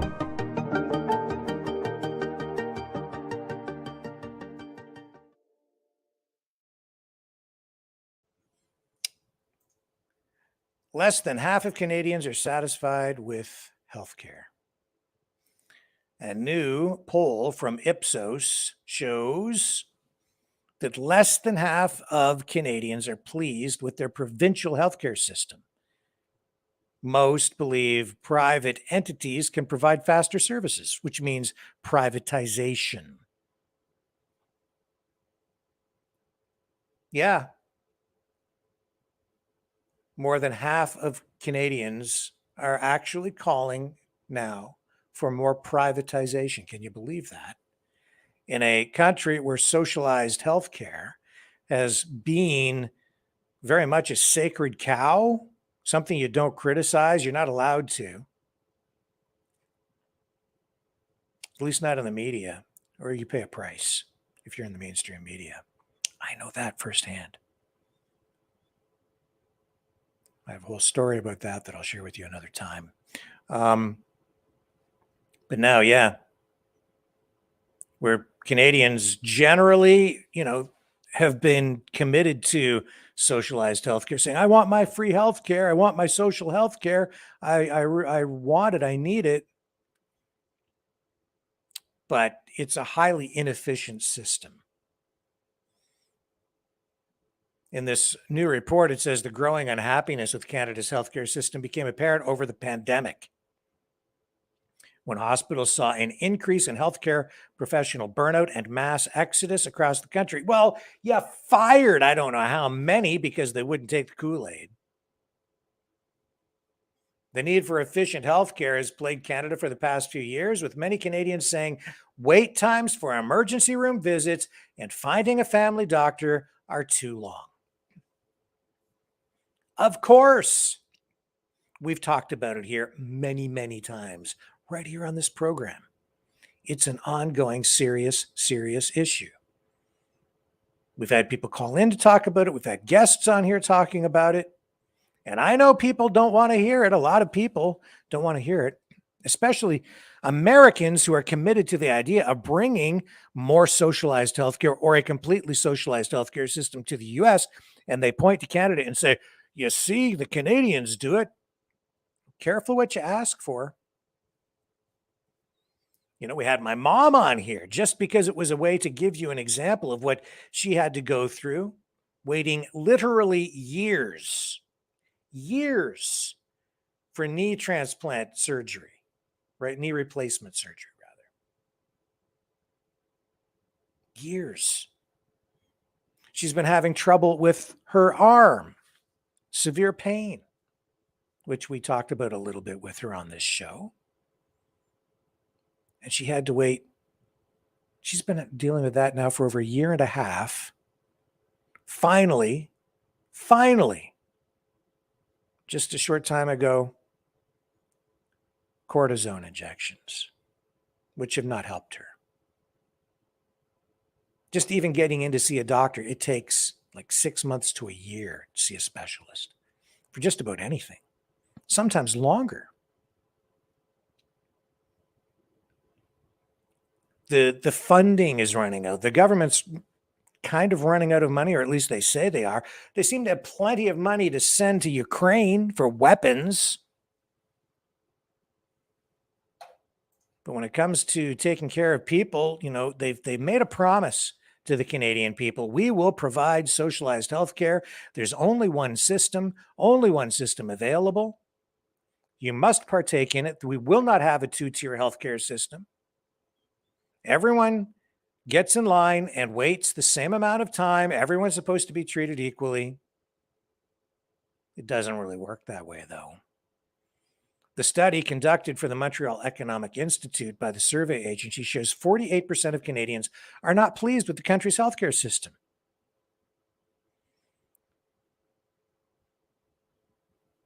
It's pretty clear that dissatisfaction is on the rise, and no wonder. I go back to even the 1980s, the 1990s, when I was working in mainstream media, and I was doing stories exposing exactly that. Dissatisfaction with the system, problems with the system, long wait times in many of the reports that I was doing back then for heart surgeries. People were dying on waiting lists. When the government gives something away for free, people line up, and some of them actually sort of abuse the system, you know? Everybody just gets in line for it. And they ended up, you know, you end up with people running to the emergency room with the sniffles and engaging in all kinds of other wasteful things. And when there's only the one system and it's run by the government, the hospitals, the entire healthcare system, it breeds inefficiency and bureaucracy, cost overruns. It's the way government operates. As a result, you know, they remove the supply and demand price dynamic. They have no way to control the demand when they give it away for free. If you give something away for free, demand spikes. And people will just go and consume whatever product or service it is to the maximum amount that they're satiated with. Like, there's no hesitation, right, to run off to get some sort of healthcare service. If it's absolutely free, there's no need to worry about pricing. So, of course, demand increases. And I'm not saying people should be denied healthcare, not at all. I'm just giving you the reality of what happens when you give something away for free. So the only thing the government can then do to regulate or bring equilibrium back to the supply and demand dynamic is to limit supply. If you have no control over pricing because you basically make it free, then the way to bring things back into equilibrium is simply to limit supply, ration healthcare. And that's what they do. That's the reality. They don't want to tell you that. They don't want to make that apparent to you. But that's what they do. They cap the number of surgeries a hospital can do. They cap doctors' wages. You can only make this much money. And they ration care.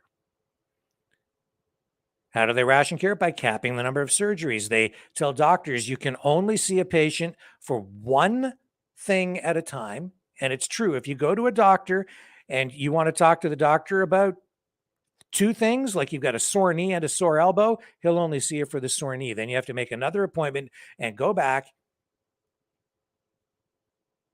for the other thing. But that could be weeks, even if it's a family doctor.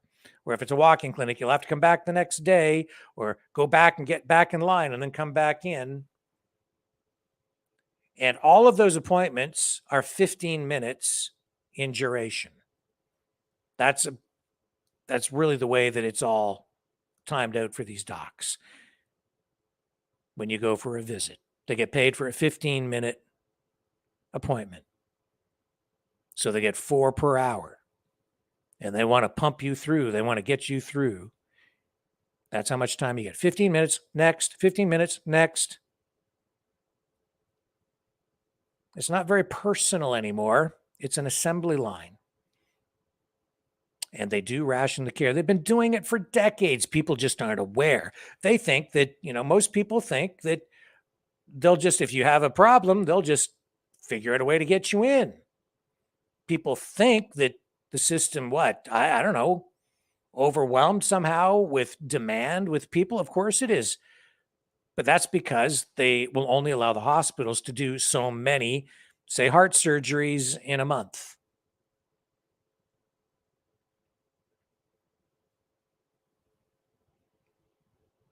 When you're producing minivans or cars, if demand for the product goes up and you're running 2 shifts and suddenly the public wants more of your product, what do? You add another shift, which is something that they did a long time ago down at the Windsor minivan plant.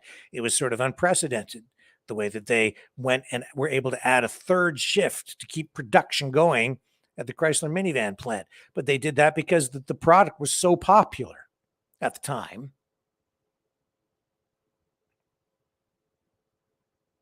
That's a reaction to the market. That's the way things were working more back then. But when it comes to healthcare, there's huge demand, but the government doesn't respond to the demand by saying, gee, we better ramp up supply. We better add more shifts, get more doctors, provide more service because the demand is there. No, what they say is, no, you can only do this many. Everybody else just has to wait. And you can prioritize docs in the way that you see fit. But by doing that, you know what they're really doing? They're deciding who lives and who dies in many cases. They don't put it that bluntly when they talk to you about it, but that is really what's going on. It has been for a long time. So no wonder we're now seeing from this poll, the Canadians are losing confidence in their healthcare system. They're certainly not satisfied with the service. Many people still don't have family doctors in many, many communities. I don't have a family doctor. I've never had one. Not in this town. Not where I live right now. There are not enough to go around. I can tell you that healthcare on the family doctor front is also rationed based not on just straight up need, but on social demographics. There's a hierarchy that's actually in place that people are not aware of. Someone like me, the reality is I come last. It's just something I'm aware of. Just have to deal with it. So I go to walk-in clinics. That's really what I have to do. And for me, it's okay. It's not like I can't get to see a doctor. I can. I just don't have a family doctor. That means there's nobody that familiar with my medical history. And it's just not right. Canada continues to go through major challenges with its healthcare. And we just saw the federal government, Justin Trudeau, meeting with premiers, coming up with a national healthcare strategy, but using that funding, honestly, as political leverage in order to get the kinds of political things that he wants injected into the system. And if you think that the socialized healthcare system benefits you and you're worried about the government tracking you, but you still want your free health care, and you don't want privatization, you just remember what happened over the past 3 years and what's even going on today with the pandemic. Remember, you don't get care unless you get the thing. They hold that over your head. You need a transplant, you got to get the thing, or no transplant for you. Oh, and there's no other place to go because there's only one source for healthcare. You're not allowed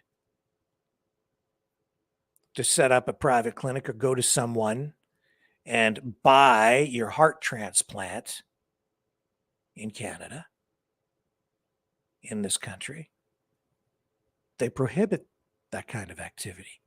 Only in limited in limited ways is private healthcare allowed. In Ontario, the provincial government has recognized that they have serious problems, so they are now allowing the privatization of some services because they see that they need to do something. I welcome it. And it's been my position for a long time. And again, this is my position, that a hybrid system is really what is needed and can benefit all. And if you have more privatization and you allow some people who do have the money to purchase healthcare at a market rate, then the profits from that can then be taxed and inserted back into the system, reinvested into the system to make the system more viable and provide care, funding for care for others who do not have the money. Is it two-tier healthcare? Maybe, but I don't care because I think that overall a system like that is beneficial across the board for everyone. Everyone ends up being better off if you just are willing to flex a little bit on your ideology. Because the problem we have now is that we already have a two-tier healthcare system that the government doesn't acknowledge. If you have money and you need a heart transplant or some other operation that you can't get access to in a timely fashion, if you have the money, you just leave the country. You go to the United States and you can buy it down there. And then all that money leaves the country. It leaves the system. So the wealthy just fly to other countries to get what they need if it's not available for free in a timely fashion here. And they take all that money out of the country, out of the system. Why not provide it right here and let them pay? And then take that and reinvest it into the system here to help those who need assistance, to make the system more viable. Now, that's maybe a little bit simplistic. These are complex issues. But this commitment to universality in the Canadian healthcare system, I think, is an Achilles heel to the entire system. It's too rigid. And now we're seeing, and without surprise, I would say, the Canadians are losing confidence in their healthcare system. And I think that this is really unprecedented in terms of the level of dissatisfaction. And I think it's just going to get worse. Because the government has had us all living beyond our means because of their false promises. After a while, they start running out of cash, running out of money. And healthcare is one of the most expensive social service programs that the government runs. It's so bad that when my dad was in the hospital a while back, I went to see him. You know, the beds in the hallways with patients, this was before the pandemic, but the beds, people in just being left in hallways because they They didn't have the space because they had floors in the hospital shut down and not enough staff. So on the other levels, they have people just out in the halls, not in rooms. It's just ridiculous. I won't even get into my personal experiences tonight, but my goodness, something obviously has to be done. Canadians deserve better. And the way to get to better is through truth. Our politicians need to start being honest, and our bureaucrats, the administrators of these facilities, and our doctors, they need to be honest with the people. Tell them the cold, hard truth, even if it's not what people want to hear. We need to hear it, man. We need to hear it. And Americans, all our U.S. friends, again, be very, very, very, very, very, very careful what you ask for. You might just get it.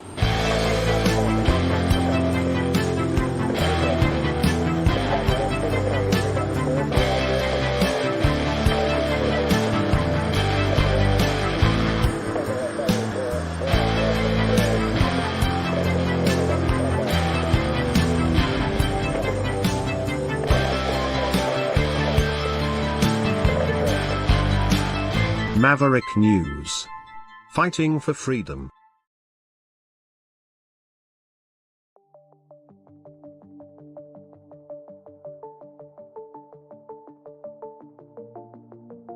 Greetings, brave Mavericks.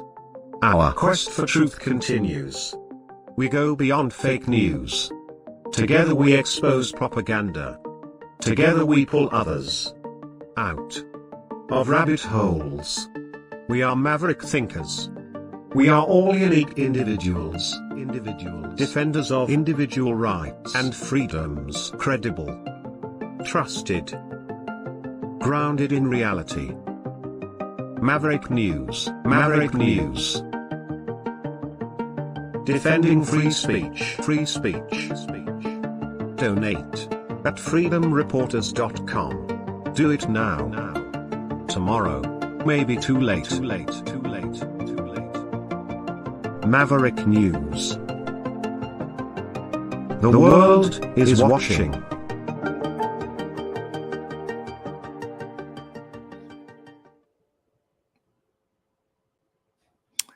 Okay, phone time. I'll set up the phones. Here's the number to call.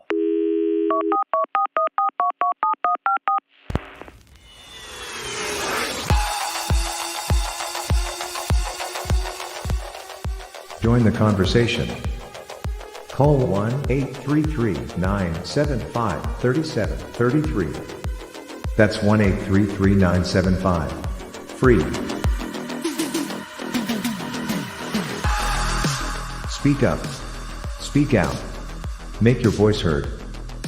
Maverick News. Fighting for freedom by defending your right to free speech. Be a maverick. Join us.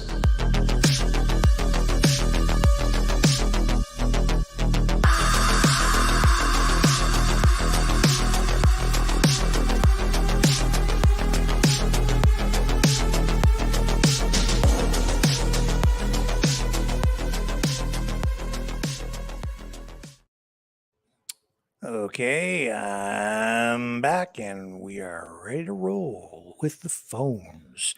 Call-in show. You can join the conversation. Yes, you can. Let me put up the banner. With the number to phone tonight. Join the conversation. Exercise your right to free speech right here at 1-833-975-3733. 1-833-975-FREE. And we have our first caller on the line. Oh, no, we lost that caller. We've got another one coming in here right now. Here we go. Who do we have on the line tonight? Is it Bob? Yes, Bob here, yeah. Welcome. How are you tonight, sir? Oh, hi. Fine. Great. Yeah. Go ahead. How are you doing? I'm okay. Oh, okay. Well, yeah, right on. Yeah, I had a whole pile of stuff. I heard your whole show right from the beginning, and you started out, I think, with East Palestine. That was good, knowledgeable info there that we all know about pretty much. And I was kind of thinking while I was listening to that story that we have some of our own little disasters in this country too. One that came to mind is the polluted water system in one of the NWT communities. And it's been going on for months and doesn't seem to get a lot of attention. Yeah, I don't know about that. What are you referring to? It's a community in the NWT. Honestly, I can't even remember the name of which community it is, but they had a burst fuel pipe or something. Anyway, their water supply was, or still is, as far as I know, contaminated with fuel getting in there. Anyway, that just came to my mind, and that's as drastic as East Palestine. Really, people have been putting up with this for months. But and then anyway, what else were we talking about there? I was listening to you. Now there was the the Biden disaster in Afghanistan. Yeah.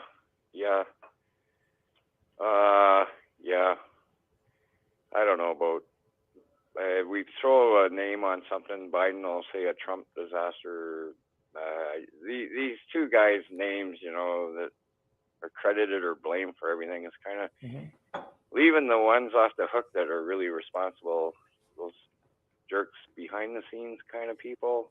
Yeah, I understand. There's plenty of them. Yeah, and they're the ones calling the shots. These two guys are just, well, you know what I mean. They're absolutely. When I refer to like Biden or Trump, it isn't just one guy. It's their whole organization, the administration, and you're quite right, the people behind the scenes that we don't even really see pulling the strings, right? Yeah, exactly. Yeah, the bureaucrats, they have the power. Not the elected officials. They stand up in front of a camera. They look like they have all the power, but it's the bureaucrats pulling the strings. Yep. And the politicians really, basically, I think, only know what the bureaucrats tell them.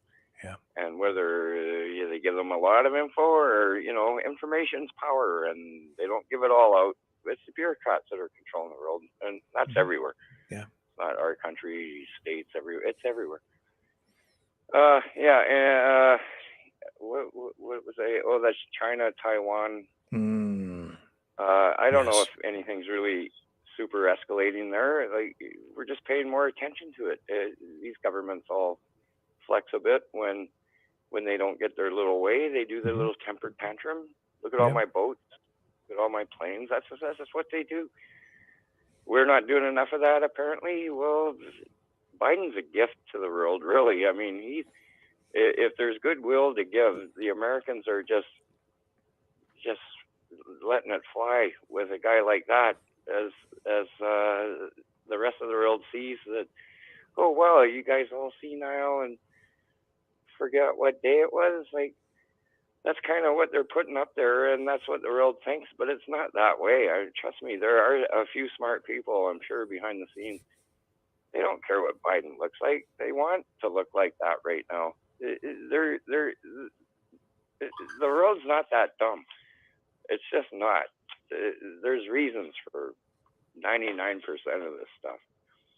If you just sit down and hear what's going on behind the curtain there. But anyway, that's my thought on that. And it reminded me when you were talking about that. I was in Israel in 1977. I did my first little Europe trip. And one of my friends had to go up to Galata. That's a kibbutz we stayed at. We were actually in Eilat, which was part of Egypt, but he had to go up there to check his mail. He was waiting for his mom and dad to send him some money. And he was camped out in a field, and all of a sudden, boom, boom, boom, boom, boom. All these tanks were blowing off their missiles towards Lebanon. And anyway, he picked up his mail. He came back to Eilat. He said, "Bob, man, you should have seen the war going on. It was just a couple tanks, right? Yeah, Lebanon attacked Israel. And I said, Lebanon? I told him Lebanon attacked Israel, and he said, no, Israel attacked Lebanon. And I phoned my mom and I said, do you hear anything about this? And she said, yeah, Israel attacked Lebanon. I mean, Lebanon attacked Israel. And I said, no, Israel attacked Lebanon. I have an eyewitness, my friend. I won't even say his name. And it's just what the media reports, or not the media, it was the political propaganda stuff put out there right away. Yep. That Lebanon attacked Israel. No, they didn't. They were asleep. These guys did it 3 a.m. The Israelis attacked them. Like, it's just, we're told what the politicians want us to brainwash on, or whatever they're doing. What do you think? You must have ran across that. You were a reporter for years. You must have seen this all the time. Yes. Yeah. They try to control the narrative. They, Noam Chomsky calls it manufactured consent. So they spin up a narrative, a story, they took the babies out of the incubators. And then the next thing you know, people are all upset, and we are off to war in Iraq. Yeah. So, that's what goes on, man. People need to understand that. That's exactly the way it goes down. And not all of these people working as journalists are actually journalists. Not all of these mainstream media outlets are actual media outlets. They're doing the bidding of the CIA. And I'll put this to you as well. Not all of the independent journalists out there are actually journalists. They're doing the bidding of people on the other side. Or maybe even doing the bidding of the government too. A lot of this stuff, it's hard to know where it's coming from or why things are being said. And it has become, it has never been more difficult to determine what truth is than it is today. The internet has been a blessing and a curse at the same time, because you have access to so much more information, but it's hard to know what the good information is and what the bad information is. Without proper, if you haven't been properly educated, if you don't have much world experience, if you don't have a frame of reference to begin from that is, grounded in a very solid way, it's very easy to end up being led astray, down rabbit holes, having your mind twisted, and being convinced of something that is completely not true. And you could end up supporting something that you don't even agree with. Yeah. Glad to hear you say that, because you've been around reporting news, like real news, and you see all the cloudy, muddy water that they try to throw in there to pick one side or the other and all that. More people need to realize that. They pick a side where we normally don't want to pick a side. We just want to get along and just want to agree with whatever somebody's thinking. We might agree with one side and the other side on something else. But they're not, I don't know, they're making us kind of pick a side, and it's just politics to me. It's probably been 5,000 years of this, brainwash your peasants and whatever. It's not defending free speech, really. It's like, for us to say this, I think I asked if they could kick my door down when I phoned in once. But it's really defending your opinion. Boy, you can get hung for an opinion, never mind free speech. Yeah, that's where that's going. I'm constantly questioning everything. This is not an exaggeration. I went to bed last night dissecting political ideology and history as it relates to, honestly, the freedom movement last night. I dreamt about it. I woke up thinking about it. I watched more material about it. And even that is taking me in all kinds of crazy directions, where I'm coming to new revelations about some of the ideology that some of the players within the freedom movement harbor. And, and it's again, exactly because of this, I'm always questioning the information that I'm absorbing. And And that takes me back. As a result of all of that, I was actually listening to lectures on the Bible today that all relate back to it. It's crazy stuff, man. It just takes you in so many different directions to get proper perspective on why you think people are telling you certain things. And as it all relates to political ideology, I probably sound like I'm losing my mind right now.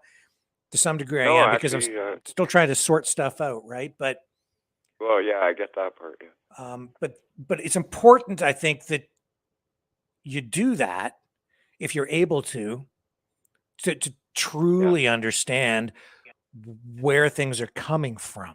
Otherwise, you just get this surface level understanding of it, and that's not adequate anymore.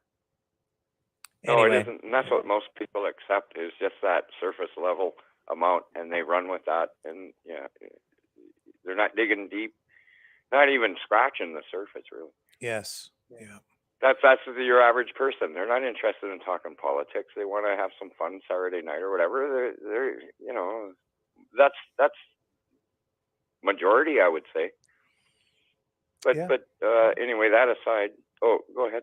No, you go ahead. We can move on. Was there anything else you wanted to add? Yeah, I just wanted to kind of say, I made a note on that one, this one here. The government, I wrote this down, doesn't give you and me anything for free. I think you brought that up, which, you know what I'm going to say, right? Nothing's for free, right? That's right. I mean, you look at your paycheck, see the deductions there, on and on and on. So we're paying for it, and we're not just paying, Rick, you're not just paying for you on your health benefit there with the deductions off your check. You're paying for probably 10 or 15 other people. Yeah. And a lot of it's going to the sniffles, like, you know, hypochondriacs or whatever it is. It But goes on all the time. Yeah. we're paying for it. Yeah. Yeah. Absolutely. And you know, and then our government has a pile of dough. Instead of just making that even better, our healthcare system, which we're damn fortunate to have, yeah, they can throw a few bucks at some foreign war. And I say some foreign war because there's always some foreign war somewhere. Right. Just because these are stars on the movie today, Russia, and introducing Ukraine. You know, oh boy, that's World War III happening. Well, you know what? This stuff's been going on forever. China can flex its muscles over Taiwan. The Americans can do their military exercises with South Korea and everybody. Like, it's all a show. Now, sure enough, we probably have a stupid idiot that could start a stupid war, like a real one.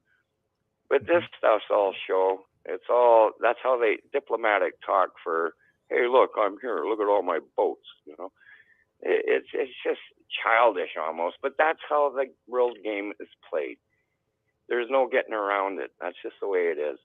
Yeah.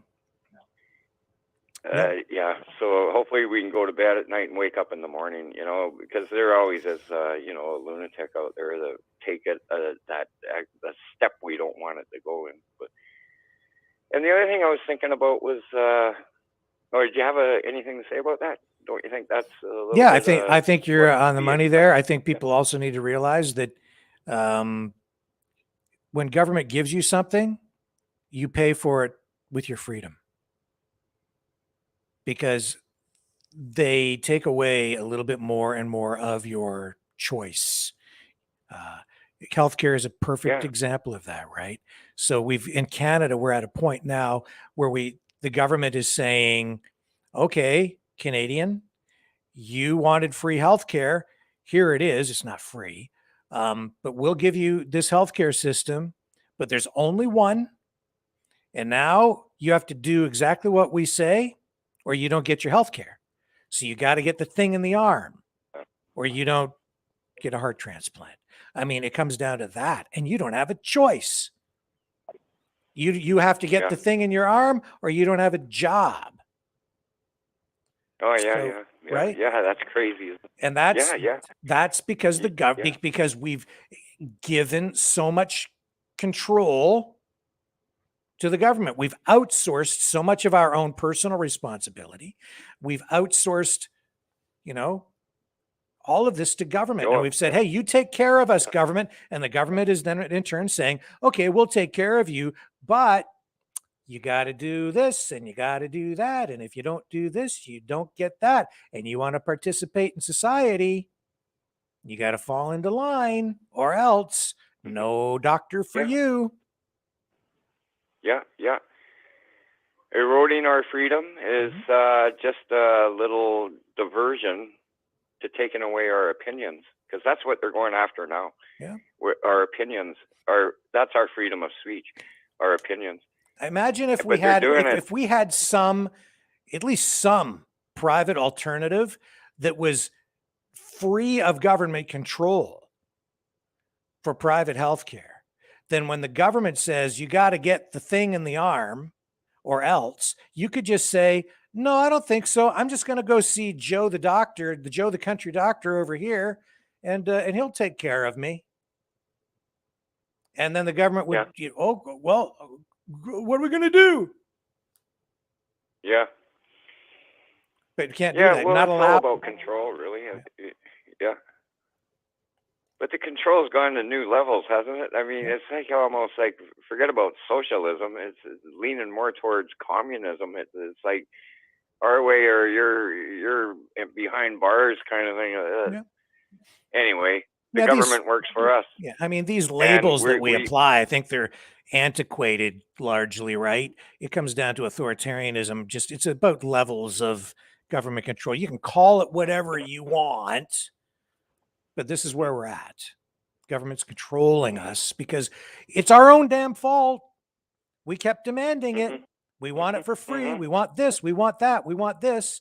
And the government responded and they said, well, okay, here you go. But then this is the way it is now. It is our fault. We sit back and we expect now the government to do all this and that. Now they're kind of just playing with us in a big way. And, the whole concept of the government works for us. They're our boss. Is out the window like a long time ago. We bow down and listen to them. Hey, wait a minute. I'm paying you. Like, what happened? Who's the boss here? And as soon as you talk like that with a big pile of voices behind you, like, well, for example, Trump, that's a whole party and everything. But the minute you talk back to the power establishment, they're going to put you under their thumb. Yeah. Right now, a little peon, little peasant like me, they don't care. He can rattle on. Leave him alone. Show the people that the peasants have a say. They can say what they want. Doesn't affect them, right? Yep. As soon as you get into a position where you can give them a shove, oh man, they want to get rid of you. Look out, man. This guy's just a big blabbermouth. Two other people agree with him. Let's get rid of him. It's kind of how it is. A little way of looking at it. It's just, socialism, I guess, is in style or something. It is because, that's how they stay in power too. They buy your vote with your own money. Yeah. That's what they do. That was and it's especially, which makes which makes socialism incredibly appealing to people who choose not to work. Because then they just don't contribute, but then they get the goodies. All the benefits, they get everything that we get, and we do the work. You know what? I don't want to say I don't blame them, but on the other hand, get off your ass and go to work, man. I mean, fuck. Excuse me. I never swear here, but I mean, I get mad when I see people really taking advantage of the system, and they're the first ones with the sniffle at the health center too. Can you give me an aspirin for this? Go home, you idiot. There's some people here that really need some attention. It's just this whole system is just putting us all in that basket going you know where. I can't say hell, but I can say the F-bomb. I don't know. Yeah, not that I would ever, say that people who really need help, who can't help themselves, people who really do need a hand up, I'm all for helping them. But the way, the way the system is set up, there's just too much abuse, too much corruption, too much waste. too much government control. It's just gone too far. And as a result, honestly, the people who often need the help the most can't even get it because they don't have the resources, or they're distributed too thinly now. I don't know. The Yeah, system doesn't work. they're open. Floodgates are open. You can go in there with a hangnail, and they'll have a surgeon take it off for you. Like, and it's just gone way, way, way too far. Whoever went to the hospital like almost in their life, unless you went there to see somebody that's not going to be around tomorrow. Now it's every day. Everybody, I need to see a doctor. What's wrong with you? I sneezed yesterday or something. Like, because it's just gone to the extreme other end of things. It's like a spoiled kid. You give them too much of anything. They don't appreciate it after a while. And then you get this. I wish our parents were, I wish my dad was alive, my grandfather, and then they'd tell you what it was like when we didn't have all this great stuff, man. We're a bunch of whimpering idiots lost out there somewhere. I don't know. Well, you see it and I see it, but there's a lot of people that really need that help, and that's what I figure my tax money should be going to. And I don't know. I don't know. And it's just all out of whack. It really is. And then when you can't get a family doctor, some people, they sometimes have no choice. They have to go to the emergency room because they can't get to a family doctor because they don't have a family doctor, which puts additional strain on the emergency departments, right? So, I mean, the whole system is just dysfunctional. In the north, you can sit in the emergency room for maybe 6, 7, 8 hours. That's the emergency room. That happens here in my town. It happens here all the time. Up here in the north. Yeah. Yeah, and it's too bad you can't filter out the ones that are there for that little sniffle, and then the ones that's having a heart attack. You know, it's just. I sympathize with the medical community out there, man. They're doing everything they can do, but we need more doctors. We need to open up our borders and get people here. We're a small little population sitting on a great big pile of land, and we don't have anybody to, like, we're running out of everything. I think there was a shortage of 80,000 truck drivers last year in Canada. 80,000 truck drivers. Can you believe it? Yeah. Like, what's going on here? Never mind the medical community. We need a gazillion of them. Yeah, but well, not just that. It's really like, it's just, here's a dirty little secret. Sometimes the doctors that we bring to Canada come from countries and communities where they're really needed. So we're raiding other countries to bring their doctors here, leaving those communities without the doctors that they need. And then because we have the to entice them, and now their own people are suffering because of that. Yeah, that's pretty sad too. Like, I didn't. That's a reality, you know. That's reality. Yeah. Wow. And not just doctors, nurses, other healthcare professionals. It's true. Yeah, because I guess they want to get out of that political environment they're in, maybe, because I'm sure they'd be well compensated staying wherever they are as a doctor or a nurse. For whatever reasons they come here, right? So. Yeah, probably because they just want to get up in the morning and not hear cannons going off. Well, we actively recruit them, right? We have recruitment programs in place in communities all across the country. And that's the other stupid thing that goes on. You have this government-run socialized healthcare system with a limited number of doctors in the system to begin with, a limited number of doctors being produced from the education system, being trained. And then they give money to municipalities for recruitment funds, right? Where they basically set up doctor recruitment programs at taxpayers' expense. And then you have all these communities competing against each other to steal each other's doctors. Jeez. It's stupid. And then there are certain rules. They can only offer certain incentives. But I know that, one community will offer free golf club memberships if you come and move to our town. That kind of stuff's going on. in order to get doctors to move from one city to another. And then, you know, Who's got the biggest bribe? Yeah. it's like, that's the way the Canadian healthcare system, they have to, but there's a limited number of doctors. What are these communities supposed to do? Now you've got these committees, and then they have to justify their existence, and they've got this government money, and they make up commercials and videos, and they actively recruit, and they come up with whatever incentives they can come up with in order to get these doctors to move.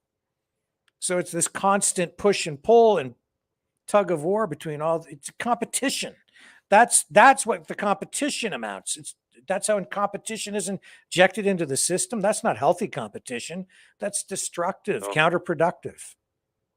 It is, and the competition for medical staff in the north. I'm talking about the Northwest Territories. Obviously, I guess I told you where I'm from. I'm up here, but they do the incentive thing for medical staff, and they entice them and they bribe them and they get them up here, and then when they get here, all these doctors and nurses, they get here and some of them love it right away, but some of them go, that school's not good enough.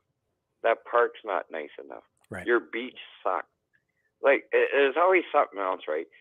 And you go, man, we're paying you everything under the sun to just stay here. I'm leaving. Nah, I want to be in like the Caribbean, you know, any city in Canada. I don't want to be here even if you pay me more. Not all of them, but a lot of them think that way. So you bribe a guy to get him here, do his job. But if he doesn't have all the, what do you call the stuff at the cafe, the restaurant there, all the condiments, I think. The fringe benefits. Yeah, the fringe benefits. Condiments, what the hell am I? I'm hungry. I guess. yeah, like fringe benefits. So, you know, they don't have it. They'll spend a year or two. No, I have to go. Well, they're doctors. They're well paid wherever they go. And if they're not happy living in a community, then they're going to leave anyway, ultimately, right? Right. But they're like gods, those doctors. That's what I say. It's big challenges in Canada for healthcare largely because of the geography, just trying to service people in remote communities and get doctors there. Like, what doctor if you're a doctor and you invested all your time getting trained and you can pretty much go wherever you want and write your own ticket, why would you move to a remote northern community when you could be living on a beach sipping a pina colada in the afternoon, right? Yeah, exactly. The only doctors that like hanging out here still are the guys that like to go canoeing and, you know, out in the bush, go hunting. Those doctors stay. But the rest of them, they're not all into that, right? Yeah. I want to go, you know, where's your bowling alley? What's bowling? Don't have one. Yeah, as an example, who wants to go bowling? I I won the Hermits record in 1965-ish. I did a perfect bowling game, just 6-pin, you know. 6-pin, right? The little 6-pin bowling ball. Yeah, 6-pin, I think it was. Not the big bowling ball. I've never done that. Anyway, I won a Hermits record, and I remember Henry VIII. Henry VIII. Yeah. Anyway, I was getting off subject there. What was your first record, Rick? Just to get off that. Oh, I don't even remember. Are you into rock? My very first record. I think it was Snoopy's Christmas. I think my parents bought me a little record player, and it was Little Snoopy's. 45? It was an album. I don't remember all the songs on it now, but it had that Snoopy Red Baron song on it. Yeah.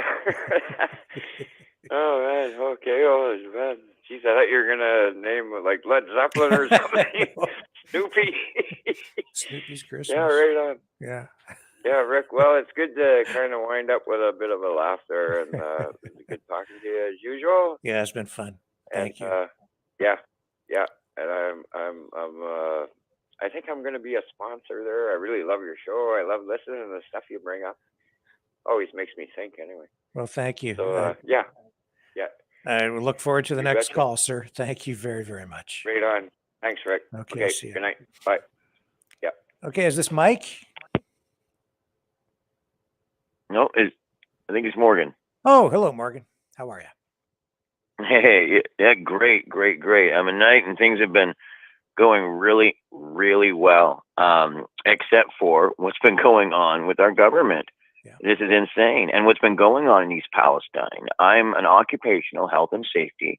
I got that when I went to college here at St. Clair College, right in Chatham, Kent, when they offered the program in Wallaceburg. I was able to go and attend because it was right down the street from where I lived. That was amazing when that came in. But right before the whole entire world shut down every opportunity. But still, it's amazing to be able to have that opportunity. Yeah. But I became an occupational health and safety. I know what teratogens are. I know what these chemicals released are going to do and combusted. They're going to destroy the women's ovaries. That's what's going to happen. And you're going to begin to see the babies, because I remember being in Wallaceburg in 1982 and having the discussion about vinyl chloride when it first came out, and sitting across from the babies waiting to see the doctors who had flippers for arms and legs.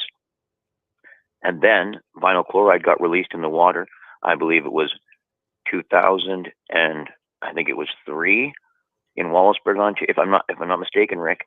And we had at the mall, the trucks and everything. I hadn't seen anything in my life up until that point, except in movies. I remember I was there to get waters because I had my newborn son, John William, at home. So, I mean, of course, I was going there, and I took the wagons and everything to get those bottles of water. I remember thinking to myself, this reminds me of a movie that I saw in church about, like, it's not to get all weird, but like, the second coming or whatever, I remember covering that story. I just think it's the truth. Remember that very clearly. Okay. Yeah. And I remember praying. Yeah. And from my faith, I was strengthened, meaning I understood that other people who might not have even the faith that I have, so I needed to keep it together for them. And I did. But I remember just thinking and feeling a darkness. Now, that darkness was obviously fear. And as a man, I thought to myself, I'm doing the right thing. I need to put that fear aside and be ready to tell other people too, hey, we're all going to get what we need. We just need not to push and to shove, because these people on the truck are probably scared that we're going to mob them, because the people were ready to mob them. And I remember thinking, that's how scared everyone is. And the trust goes down, even though the desperation goes up. And that's so nerve-wracking for everyone. Yes. And it seems to me like, I want to be so with my time here, the human beings that not just we are, but that the officers, because it's like, I just remember saying, I'm an officer. I'm an occupational health and safety level 1. That means I hold office. So my name, when I'm sitting here telling people, let's go after them with pitchforks and everything, all of a sudden everyone's like, yeah, I got the names right here. Oh, and you too. So grab you. It's like, oh crap, because we all work for the government, because it is our money. It's that there's a divide being done right now. And it seems to me a divide that's trying to come into place. And then if possible, divide classes. And I cannot put my finger on any necessarily individual to accuse. All I can do is try and do what you said, Rick, inform people of the truth, because I believe that's what it comes down to is people's hearts and willingness to stand and say, this is a lie, and I'm not willing to serve or lend, my money from my work to it. And I think it needs to come from a voice that's loud enough and across the country enough and widespread enough that it's listened to, but on a practical level. And what I mean by a practical level is that every time that I get the opportunity, I'm shamed in my mind when I think that it can be forced. When it's an idea, I know I'm talking, not to get in tangents, but with Ben-Hur, when he said, how do we feed an idea? Like an idea like Canada is lost. No, it isn't. And the system that we have in place doesn't need to be thrown out either. It's that there are people are making decisions based upon fear and greed. And because of that, there's a rift between the people that they're serving and the people that are serving the people. And this is where I'm giving my idea. The people serving are trying to take the money or the value out of the system into their tier, as well as the brain power, like the brain drain. And instead of it being drained to the states, I think everyone that can is trying to get it drawn into this now second tier. And it's kind of conglomerating itself and coagulating, if I can use that word. And now I need to stop talking because I said so many points. I need to let them settle now. Yeah, well, that you said a lot, and I'm following what you're saying. The other thing people I think need Thank you for listening. Yeah, I think people need to also remember that even when the pandemic hit, everybody blames Trudeau. Everybody blames the Liberal government. Everybody blames Biden, but especially here in Canada. Just because I'm Canadian, you're Canadian. We have to remember that there were a lot of people who, out of fear, were actually demanding of the government at the time that they do what they did to us. Lock us down, impose these mandates. No, you're not getting on this bus with me. You know, you're going to make me sick if you don't get the Kool-Aid, right?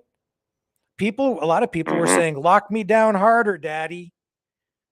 Please do it. Do it to me and do it to my neighbor. In fact, if you do and they don't comply, I'll report my neighbor to you just to show you what a good person I am. And there were people Screw your saying, freedom, said Schwarzenegger. That's right. That's right. And we need to remember that we're never going to win any war or anything else unless we win the minds and the hearts of our neighbors. Yes. Yes. And we're never going to get there by fighting with them, punching them in the face, arguing with them by shouting. Yes. No, we need to get back to a place where we can talk to each other and get to a place of common sense and reality and deal with truth and deal with it responsibly and find a path forward. Right.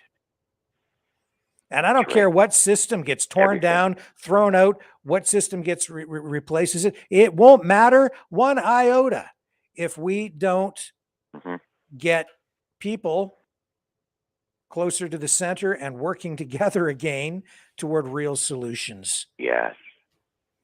Yeah, the core.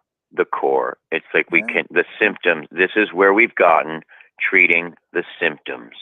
Or always exactly in the structure in a city as well. It's like, well, let's do this, as opposed to fixing the potholes.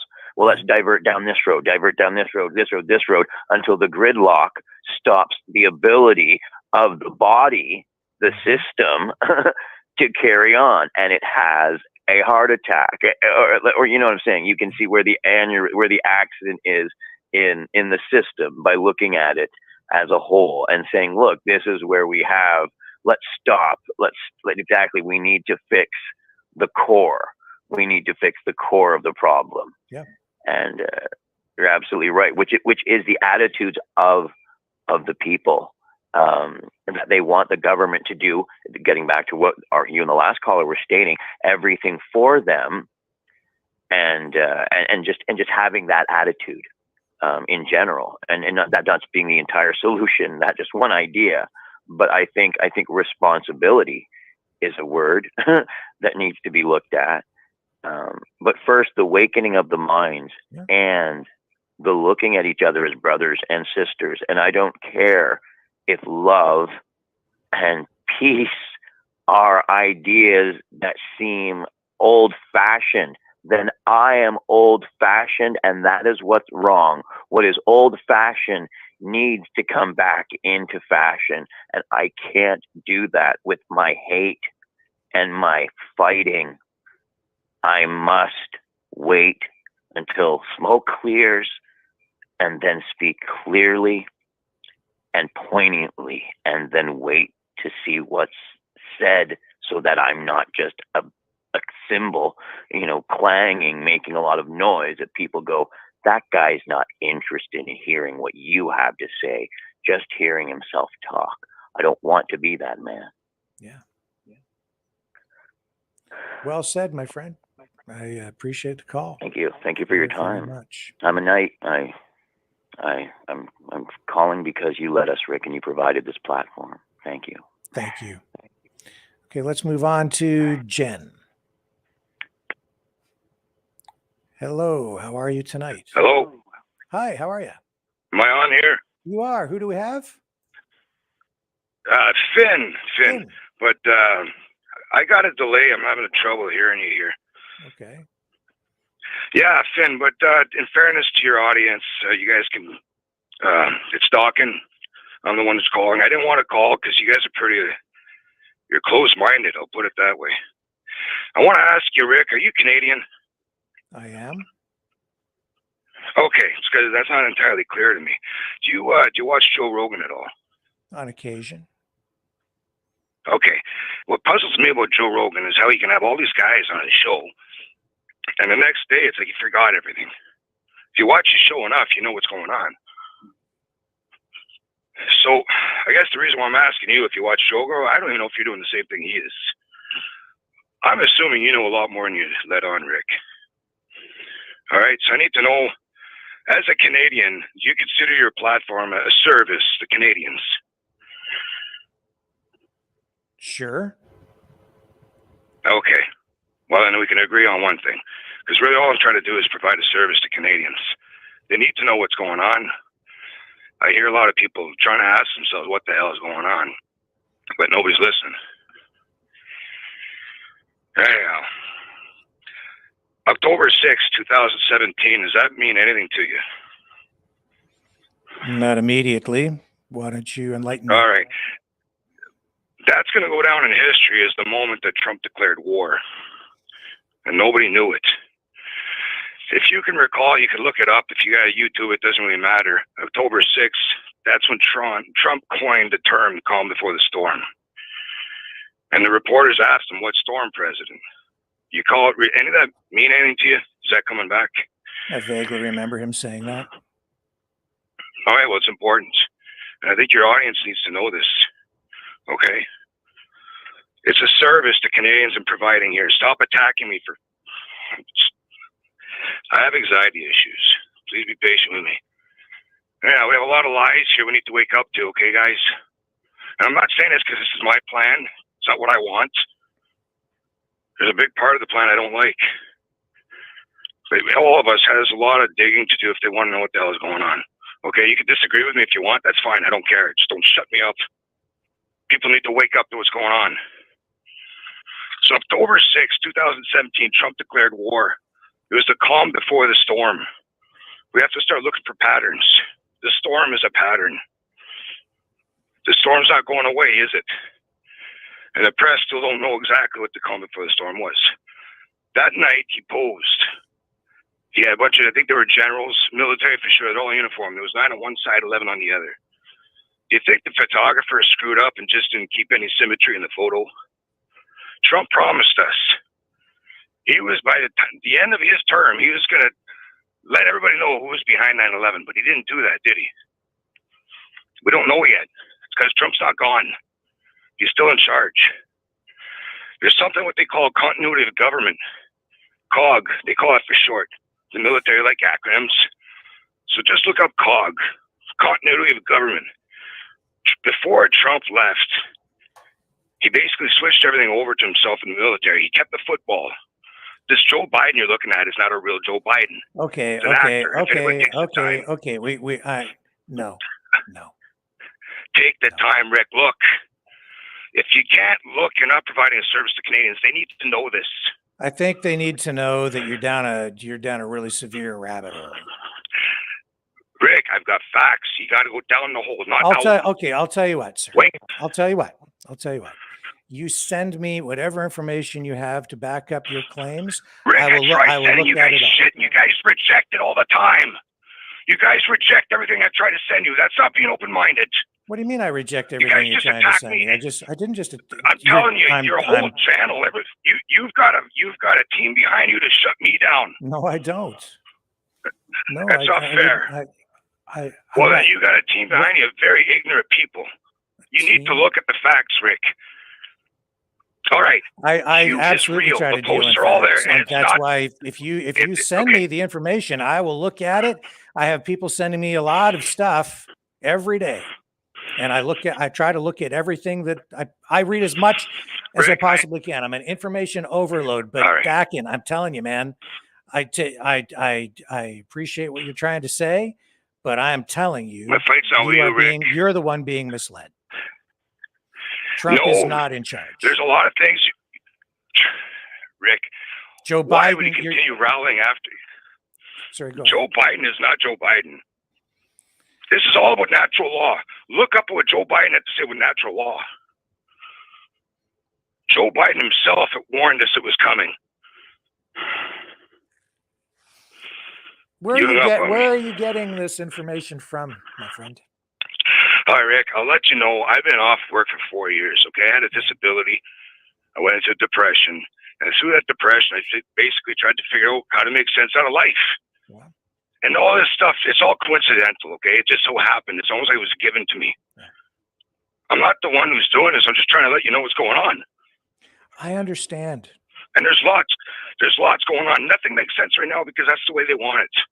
They're doing it on purpose to wake us up. Now, if we don't want to wake up, we just keep having fun doing this, just chasing our tail round and round and round we go. But we need to decide when we want to wake up. That's up to us. So you're buying into you're obviously, maybe I'm wrong, but am I correct in saying that you are a natural law / common law advocate, believer? Rick, it's done. It's done. Look at all the real estate that's coming up for sale. The corporation is done. Call the Governor General's office. It's empty. There's no one home. There's nothing we can do to change it. It's already been done. I'm just trying to wake you up to it. The Corporation of Canada is bankrupt. It failed. Now we need to look at how do we pick up the pieces. Now, the longer we keep pretending that Justin Trudeau is still in power, the longer this is going to drag out. Let me enlighten you. And this is a very all right. Go for it. Just from the very I don't really want to get into all this common law stuff tonight. But they start from. I'm letting you know your common law shit. That's a psyop. Let your audience know the common law is a psyop. None of that is real. That is a distraction to keep you away from looking at natural law. And you know what? They've been very successful at it. Now, do you really want to free up your countrymen, Rick, or not? Like, I don't know what your motives are. Yeah, like, are you being real or not? You shouldn't. You got to go in the rabbit hole, not out, Rick. I've been down the rabbit holes, my friends, and I've been spending a lot of time, especially over the past year, examining, researching, learning all about the way that even you think. And you are being seriously led astray. And it starts right from the very beginning with what you just said about Canada being a corporation. It starts right there. Well, it's gone now. We don't have to worry. But no, we're a kingdom now. Okay? The Law of War Manual was ratified back in 2015. Nobody knows anything about this, but why was it done? Why did we have the bill, the S-201 or whatever it was called? So you didn't have to tell people your vaccine information. That was supposed to be kept a secret. That was passed in 2017 in Canada. Why would they set that up? It's a big setup, Rick. Whoa. It's a setup, and I'm trying to let everybody know in advance. Well, I appreciate the warning. You know what? I love you, Canada. I love you, Canada. And open your mind, open your hearts. I love you all. I love you Rick, too, I man. wish you could help us out. Dakin, I am trying to help you out, Dakin. What they've done is they've infected your mind with information that is so far off that you're way off base, man. You're not even in the zone. You're preventing us from looking down the right rabbit hole, Rick. No, I'm not. I'm trying to tell everybody where to look. Look, it's only going to go one or two ways. Either you're going to be surprised as hell, or you're going to be ready for it. I know where you've been. I've looked at some of this stuff, and I'm open to looking at whatever you want to send me. You don't know where I've been, Rick. I will look at it all. You send it to me, and you convince me, and I'll lay it all. We'll lay it all out here if you give me convincing arguments to prove what. And that's why I think you're controlled opposition, Rick. You should know this. This is obvious, for Christ's sakes. It's obvious. You're just pulling a Joe Rogan. You know the shit, you pretend you don't. Yeah, you're doing the same role. It's controlled opposition. Joe Rogan knows a lot more than what he lets on. Why is he hiding it from us? He's fucking buddies with Alex Jones and what's his other buddy there? Okay, so let's just pull back for a moment. You just made an accusation. With Fox, Tucker. I'm controlled Tucker opposition. And Joe Rogan. You just I'm telling threw you, that these out guys hang out there. in the parking lot together. You're accusing other people. Like, where do you get that I'm controlled opposition? And who's because I know controlling you know more, Rick. There is no way you're this ignorant. There's no way you could be this ignorant. You know a lot more than you're letting on. And that's why I wonder if you're doing a service for Canadians or if you're just looking out for yourself. Who do you work for, really? I don't work. I've been off for 4 years. I'm doing this for my family. I'm working for Canadians. I see that we can lose it, and I tried to do something about it. And you guys are stopping me. What the hell? I'm fighting with my own friends. How am I stopping you from doing anything? You need to let the Canadians know what happened. The longer you wait, the harder this is going to hit them. The military will move in, and people are going to freak out. You're not going to stop the military moving in. That's an inevitability. It's already been set up. You can't do anything about it. But what you can do is help Canadians by letting them know it's coming. And stay out of the way. You know what's going to cause the military to move in is people who are being led astray, getting violent. That's what will bring the military. That's why we're here, Rick. You're preventing us from stopping people from getting hurt. No, my friend, I've been working vigorously and relentlessly to prevent exactly I that. think you're full of shit. I think you're full of shit. You're distracting people. Okay, well, you haven't done your homework. You know what? I think you're ignorant. you're working against us. Dakin, I think that you have mental health issues because you've been down a rabbit hole and you've been depressed and you're vulnerable to these. And you're going to hold that all against me. No, Good job. I'm good just being real with you. And I don't think I'm trying to let you know about facts. Why wouldn't Canadians want to know what was redacted? I've already told you, my friend. Inquiry? Come on. We know the government lies to us. Why wouldn't we want to know what they're lying about? You send me whatever you want. My email address is out there. Go to the website, send me the information. I'm wore out. I've been doing this for over a year. I've done this for over a year. I'm wore out. Anyways, Canada, I love you. I'm telling you, there's some weird shit coming. Just be open and accepting of it. Yeah, okay. It's not well, a bad I thing. think you're nuts. So have a nice day. How about that? Dakin is freaking nuts because he's allowed people to drive him crazy with a bunch of crap. Donald Trump is not in charge. If you believe that, you need a reality check. And I know that many of you out there watching believe that. Who do we have on the line next? Go ahead. Hey, Rick, are you there? I'm here, sir. This is Rob. Hey, Rob. I see you're still in that boxing ring I put you in the other night.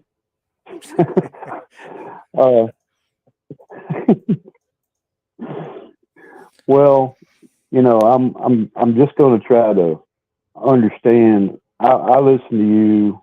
I listen to a lot of people and their comments and directions and conversations and stuff.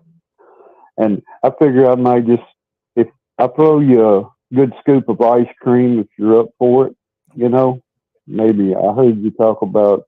Can you make it a double scoop, please? Because I'm really in need after that last call of a little something to satisfy my my need for something a little sweeter. Your bon appetit. I'll tell you, you know, this Palestine thing, we had conversations about that.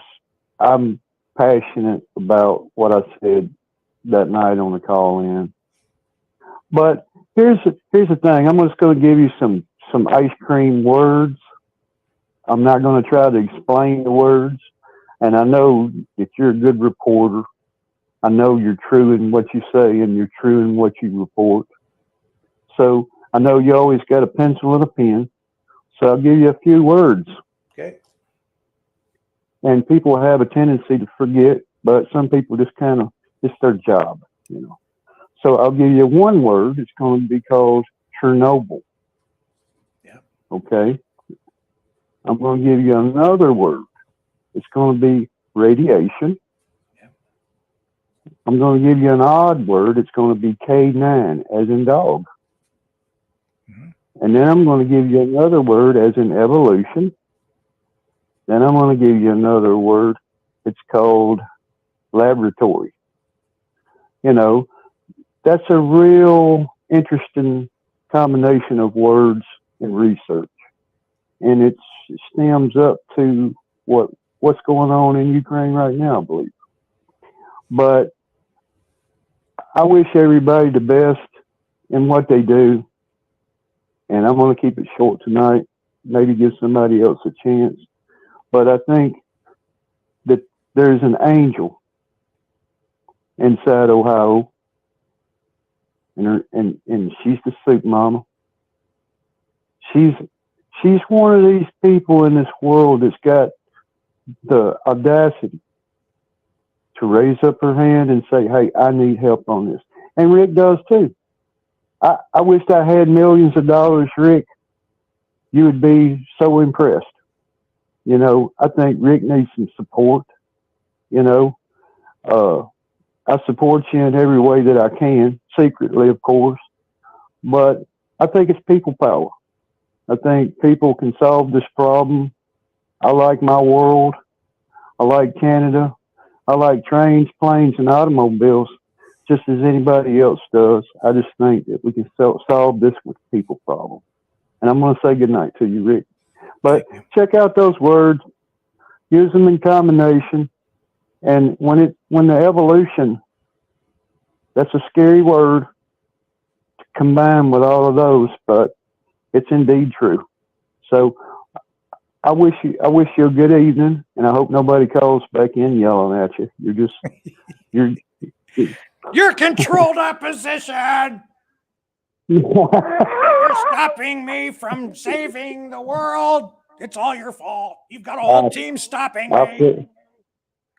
I get it. You know, you put yourself out there. You know, you're in the boxing ring. You know, sit down and have a couple scoops of ice cream. Yeah. And take a break, unplug. You know. But I appreciate you, man. I really do. Thank you. And we got you back. Thanks. Y'all have a good evening. You too. And Dakin, you know what, man? Like I don't dislike you. I'm cool with you. It's just you're wrong. It's just you are way out to lunch because you've been letting people lead you around by the nose, Dakin. I'm sorry. Yeah. But it's all crazy talk. Kool-Aid comes in different flavors, but there's such a thing as soldiers. I get it. Without good commanders, soldiers, they go into panic mode. You know, they start shooting at anything that jumps up out there. But true commanders tell them what the problem is. So, you know, it's always keep your ass down and your heads up. That's the way I see it. So, you have a huge space inside my mind, and anything I can do to help, and information or anything to help free some minds and some space there and some open way of thinking. I think people are going to be the people that's going to have to solve it. You know, it's going to be people power. So just go to your corner, sit down, wash your mouth out, and get back in there. And I'll talk to you later, Rick. Thank you, sir. Have a great night. Okay. Who do we have next here? You want to talk about East Palestine?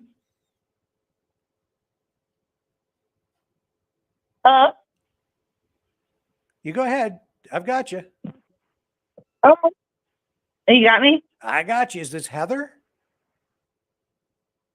No, it's Sherry. Sherry. Well, hello, Sherry. I'll settle for Sherry any day. Yeah. Okay, I'm a color designer in automotive world. So I understand what East Palestine's going through because of smells of the different polymers. Okay. So you're a They can be. Hello? Yeah, go ahead. So you design, you come up with colors for automotive paints. Is that what you do? No, the automotive interior of all the polymers that are in the car. Okay. I got you. So we have polyvinyl chloride, which is what they're dealing with, acetal, Delrin, ABS, so many materials that they're breathing. I don't understand what they're feeling because I have to deal with that every day at my job. Gotcha. Right.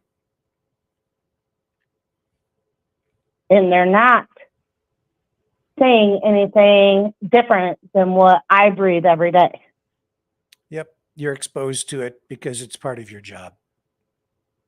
You work with it. Yes. And people don't understand there's over 200 polymers in your car that are so deadly to everyone once it catches on fire, and very health related to the people who actually have to work with material to make the colors. Right. Yes. So it's very heartbreaking because I feel their pain. Yeah. I have a lot of allergic reactions now that I've been in the industry for 30 years. I walk in the building and I have hit my inhaler. So I understand what they're dealing with, but honestly, other people don't understand because they don't work in this type of industry. Yes. That's why I've said from the very beginning with regard to this story, it's important to keep things real, keep it in perspective, to keep the focus where it needs to be on the people who really need the help, to focus on the real information and the real science behind all of that, and to talk to people who really have the proper knowledge about it, right? Because especially in the first couple of weeks, there were a lot of people online and even mainstream media outlets that were going after clicks, with information that I don't think was entirely accurate. And I think in order to keep, to provide proper help to the people there who really need the help, they need to be dealing with real facts, especially if they're heading into legal things. Then they need the information out there too that they can point to say this is real information, this is real information. And when they go to court to hold Norfolk Southern accountable and show what the environmental impact is from all of this and what the impact of setting it on fire is, they need real information that they can present in court and say, look, this is the way it is.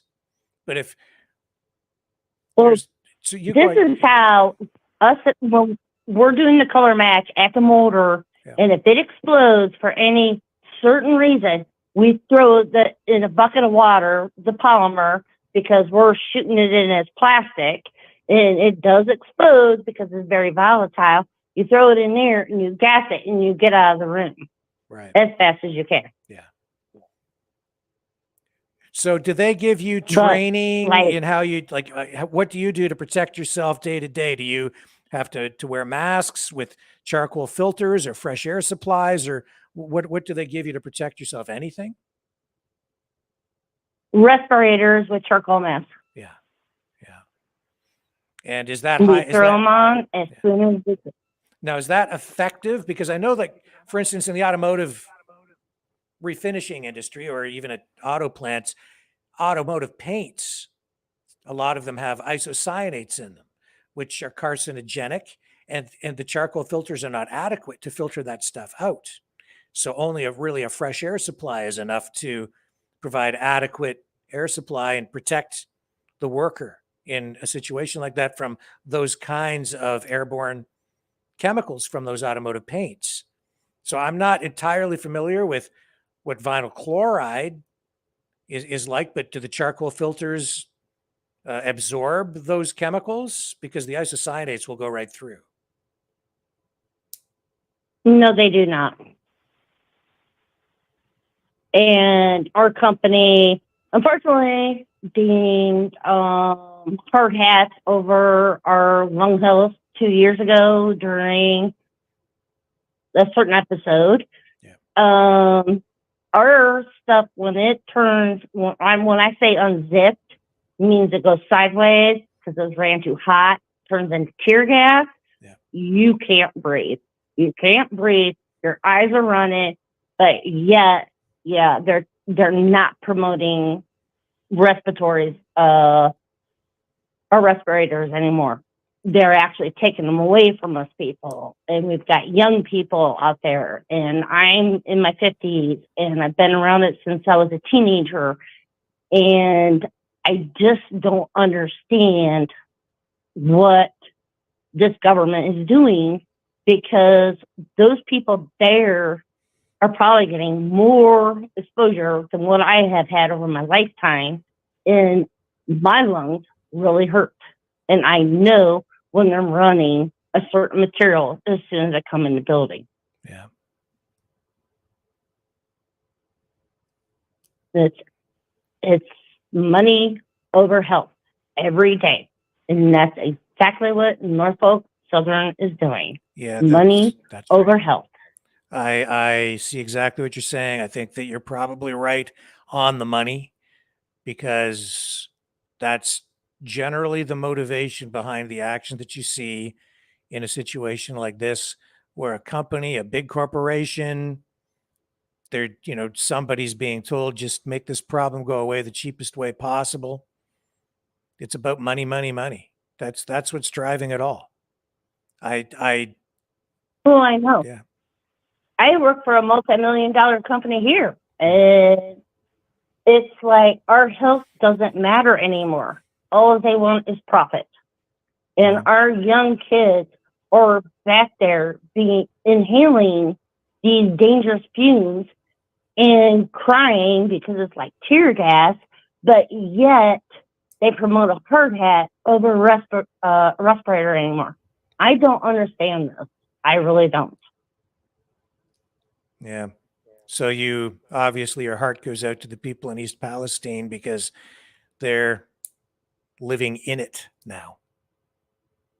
Yes, they're living in it. I only have to live in it every once in a while, and it's horrible. I'll tell you, it's absolutely horrible. You can't breathe. Your eyes are burning. Your throat. They're telling you everything that I have to live through probably every 2 weeks. And our workers out on the floor have to go through this. Yeah. So I'm not calling to complain. I'm just calling to say I've been in this since I was 19 years old. I have been doing this. There's so many different polymers. Polyvinyl chloride is the worst one out there, other than acetal and Delrin. And it's just awful. Yeah. Well, I appreciate the call. Nobody cares about the people. Yeah. And they don't care about the workers. Well, thank you for taking my call. Thank you very much. I appreciate it. Okay, let's move on. Talk to You're Pete. welcome. Thank you. All right. Look forward to the next one. Is this Pete? How about Keith? Keith. This system gives me all these weird names on the screen. I never know who's calling. Go ahead, sir. Yeah. Just complimenting you on holding your temper with Dawkins. I would have blown up quite a bit earlier than that. He's got a pretty deep rabbit hole involved there. Yeah, a lot of people are down that rabbit hole right now. A lot of people are down that rabbit hole. Well, he's going right to the point of going to see Alice in Wonderland and the Mad Hatter and all of those other funny little characters down there. But I wish he can. I sure hope he can get on the right track here and come back into the actual living world.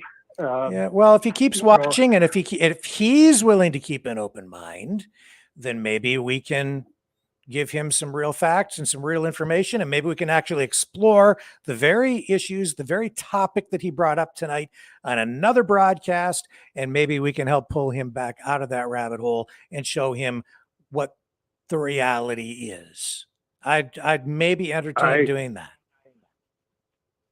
I certainly hope so, because there's too many people out there drowning right now, and no way out of the hellhole that they're in. Yes. To believe that, you know, the United States walked away from like Afghanistan and places like that, the way Biden did it, totally asinine. A 6-year-old kid could have figured it out better than that. Oh yeah. What they have down there right now for the upper echelon, that lunatic that comes out in front of the press, he should be hung just right off the start. A absolute downright liar, right to his bootstraps. It just makes you sick to listen to him. Him and Trudeau. Well, first of all, I need to pause there for a moment, because I think when you say what you said about what should be done to him, we want to make very clear that you don't really mean that, because we certainly don't want to. No, that's a figure of speech. Right. And so, you know, that's a very serious thing to say. Extremely serious. Yeah. And I just want you to be clear about that, okay? Because I don't want the Secret Service showing up on your doorstep because of something you've just said out of hand that you didn't really mean. Yeah. So can you please like clarify that? He takes it to the point of absurdity. Would you use that word? Like, nobody can believe the man. The press is sitting down there, and I don't think they believe him. Yeah. You know, you got to feel sorry for them for even being fed those lines, and it's just unbelievable. Unbelievable. And I need to backtrack again. I really need you to address this. When you said what you wanted to have happen to the man, can you please clarify? No, I don't. I am in no way, shape, or form wanting to have any violence happen to the guy. It's just all I was doing is coming out of frustration. I understand. You know, he could be a friend of mine off the stage, but on the stage, I just cannot agree with his politics. We'll put it that way. And no, I don't wish any harm to anybody. Good. But it comes out of frustration from just the lies that are going on down there right now, and it's dividing the United States of America. It's dividing Canada. And the only place I can see it all coming from is the WEF. If you trace it back, it's all coming back to unbalancing the stability of the United States and Canada, and it will make this universal basic income. People will be begging for some money here pretty soon, because it's getting awful short of supply, as Trudeau's getting rid of as much of it as he can and taxing the Canadian public into oblivion, as far as I'm concerned. We just can't handle it anymore. Okay. If he ever got back in, I don't think we would have a Canada left. Well, get out there and vote. That's what you got to do. Oh, you betcha. I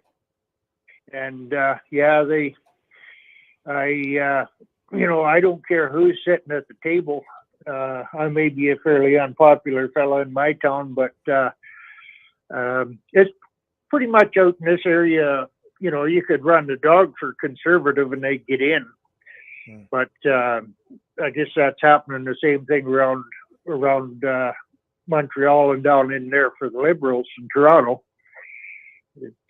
you know, they run snakes down in there and we run dogs out here for parliamentary members. Gotcha. Listen, But, time's marching on. I'm just going to get you to wrap up. Yep. No, I just thought I'd phone in and say that you put on a hell of a show in there. You're showing people which way it's going, and Doc in there. I hope you can get her on the right track. It just, you know, Rick isn't the right guy you should be blowing off at. You should be blowing off at people that are doing the harm to the country. Yeah. Well, but with that, we'll leave it there for tonight and we'll carry on. Thank you. Appreciate that very much. Okay. And we have, you have a good night. Thank you. And this will probably be our last call for the night. And it seems like it's probably appropriate because whoever this is says they have a joke. Who's this? Hello. Hey. This is how you doing? Okay. This is Don. Hello, Don. So I got jokes, right? Okay. Ready? I'm ready. I need one. What did the bird say when he was flying over Kmart? I don't know. Cheap, cheap, cheap. What did the bird say when he was flying over Walmart? China, China, China. I made that up. That's pretty good. I like that. To start with. Okay. Happy Easter, Rick. Happy Easter to you too. So, we create our own reality, right? To a large degree, that's true. So, throw your TV away, forget the broadcasting, because they're all liars, aren't they? Well, they all lie to you, right? Except for a few of them. Yeah, there's a lot of lies out there, no question. So you want them to send you straight over the cliff? No. This is where we're at. It's either they're going to send you straight over the cliff, or we're going to fucking wake up. I'm sorry for my French. Sorry for the French. Okay. Although you might be French, right, Rick? With a name like Walker, that's not a very French name. Unless it depends on how you pronounce it, though. If you say just Walker, then it's not. But if you go Walker, then that's French. In Canada. That was my attempt at a joke. Anyway, go ahead. Where do you want to take this? But anyway, all I'm saying is they're dumb. We just got to wake up and not fall into their traps. And I love you, and that's it. That was it. Okay. I wanted to tell you my joke, actually. Well, I'm glad you did, because those were good jokes, better than mine, which was probably in bad taste, but and not well told. But I'm not much of a It's kind of actually what's going on, though. Really, I can tell you. Yeah. I'd rather go to Kmart and buy Fruit of the Looms. Do you get that one? You'd rather go to Kmart and buy Fruit of the Looms than do what? Yeah, but you ever heard of Rain Man? Yeah, I know it. Yeah, Rain Man with Dustin Hoffman and Tom Cruise. Yeah, and what did he want to do? He wanted to go to Kmart and just buy Fruit of the Looms. Okay. I'd forgotten about that. Yeah. Rain Man. Do you have Kmart or Walmart in Canada? We have Walmart in Canada. We used to have Kmart, but Kmart left quite a few years ago. They left Canada. I know. What is that situation with all this internet stuff, right? Yeah.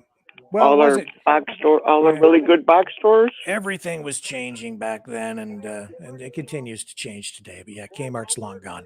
Although they're bringing back Zellers, which is a Canadian sort of equivalent of Kmart that went out of business. But they're I'm your neighbor. I'm here in New York State, right next to you. Yep. So anyway, I love you and happy Easter, Rick. Thank Talk you. to you later. Love you too, I'm my glad man. I'm on your show. I'm glad you called in too. And with that, oh my goodness, I got a big whistle in my head there for a moment. Wow, that was wicked. It's like when my dog barks. Speaking of my dog, it's time to take him for his evening stroll. I appreciate everybody hanging out here with us tonight. Thank you, Maverick family. Great privilege to have all of you here this evening. If you're inclined, you can support the show at freedomreporters.com, freedomreporters.com. Like, share, subscribe on YouTube, subscribe over on Rumble. We're growing over there like crazy. Huge numbers on Rumble last night with our special healthcare conference or show that we did. We'll probably do another show like that, maybe a series of them. I think that was very helpful to some people, and great thank you to Ron Oliver and to the ladies who joined us on the program to share their personal stories last evening. That was a great show. I know a lot of people appreciated the information that they shared with us.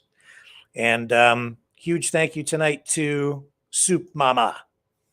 Again, go to soupmamaofficial.com to find out more about that Zoom meeting on Monday and ways that you can support her efforts to bring aid to East Palestine, Ohio, and the residents there who are still very much in need, even after all this time. And that is going to be an ongoing long-term challenge for all of the people there dealing with the cleanup in the aftermath of that train derailment and that vinyl chloride spill and the subsequent fire.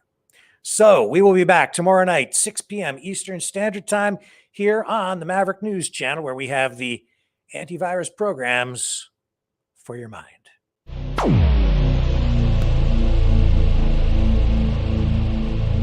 This has been a Maverick Multimedia production.